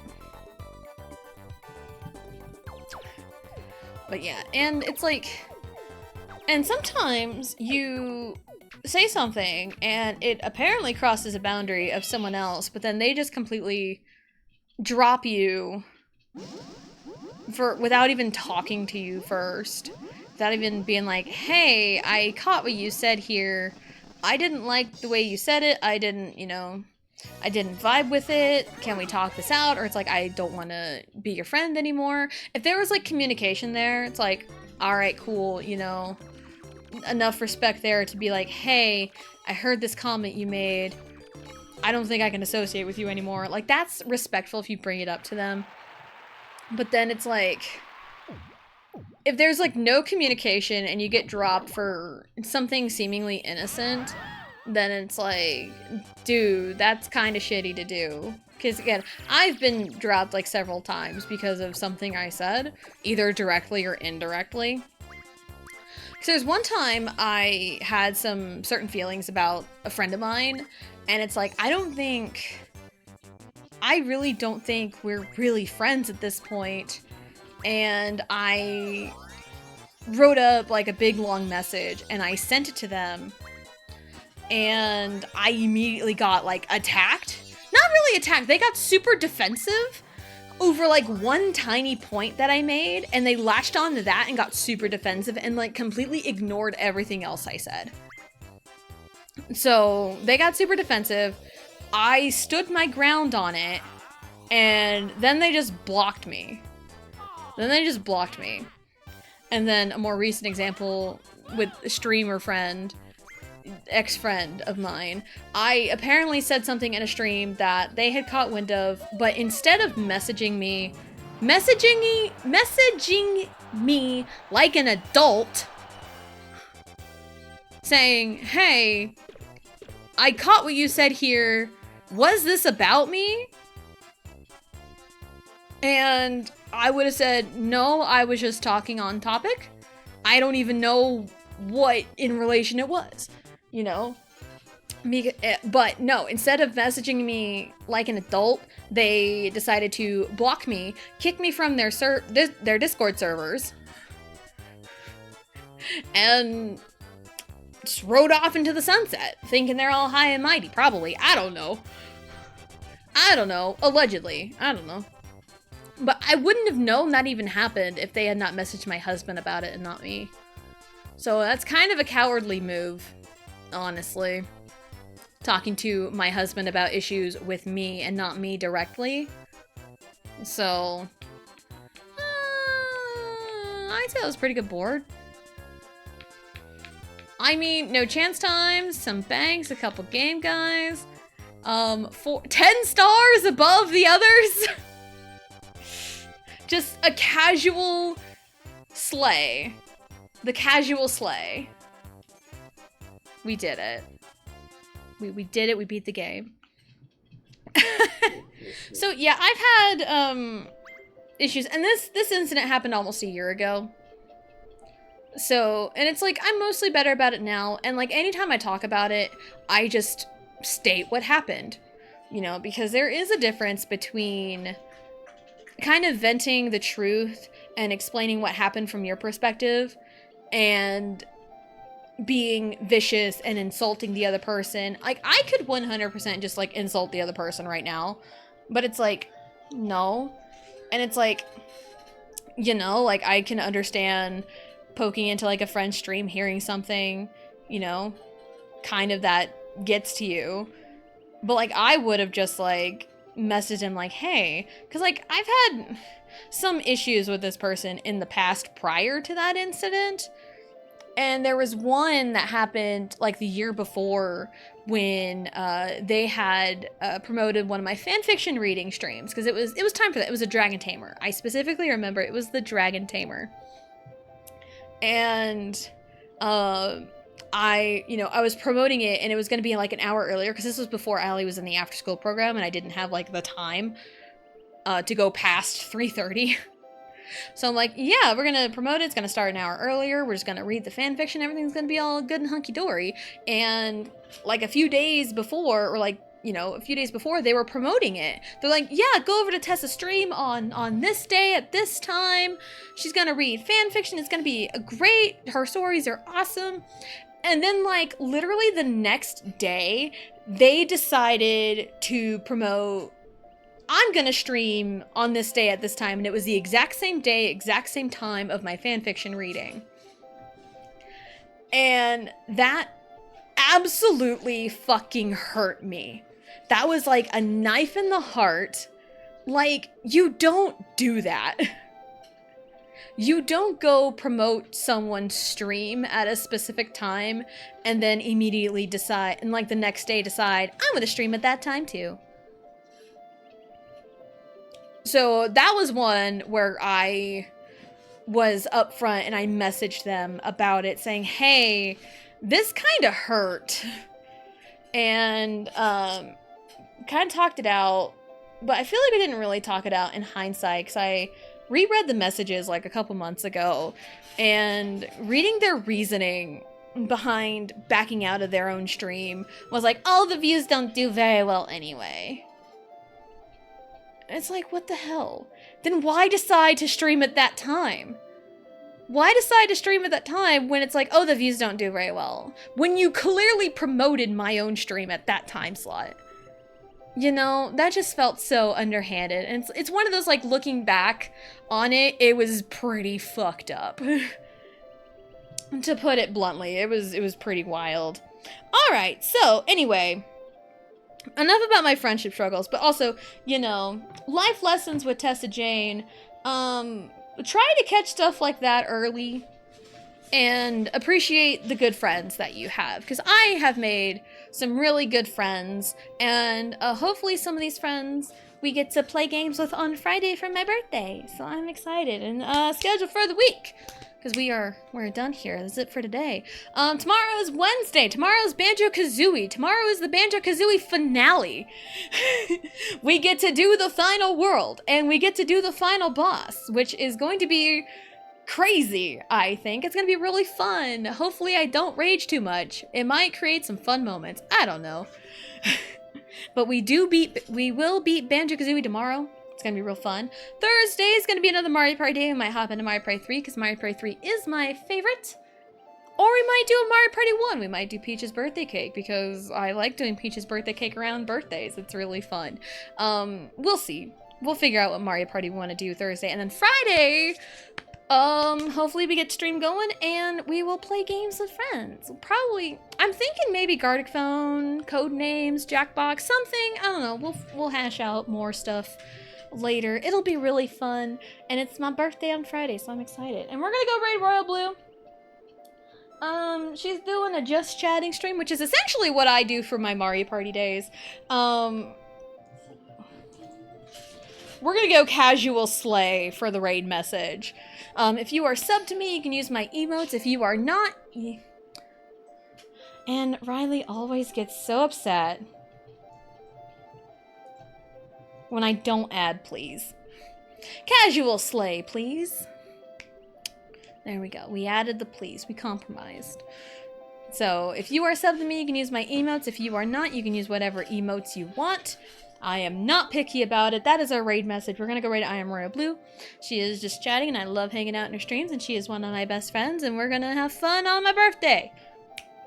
So yeah, Monday is Xenoblade Chronicles X, Tuesdays and Thursdays are Mario Party, and Wednesdays and Fridays are Banjo-Kazooie / Banjo-Tooie, because we'll start that next week, but Friday is my birthday, so anyway, thank you everyone for coming out and hanging out, and we will see you next time.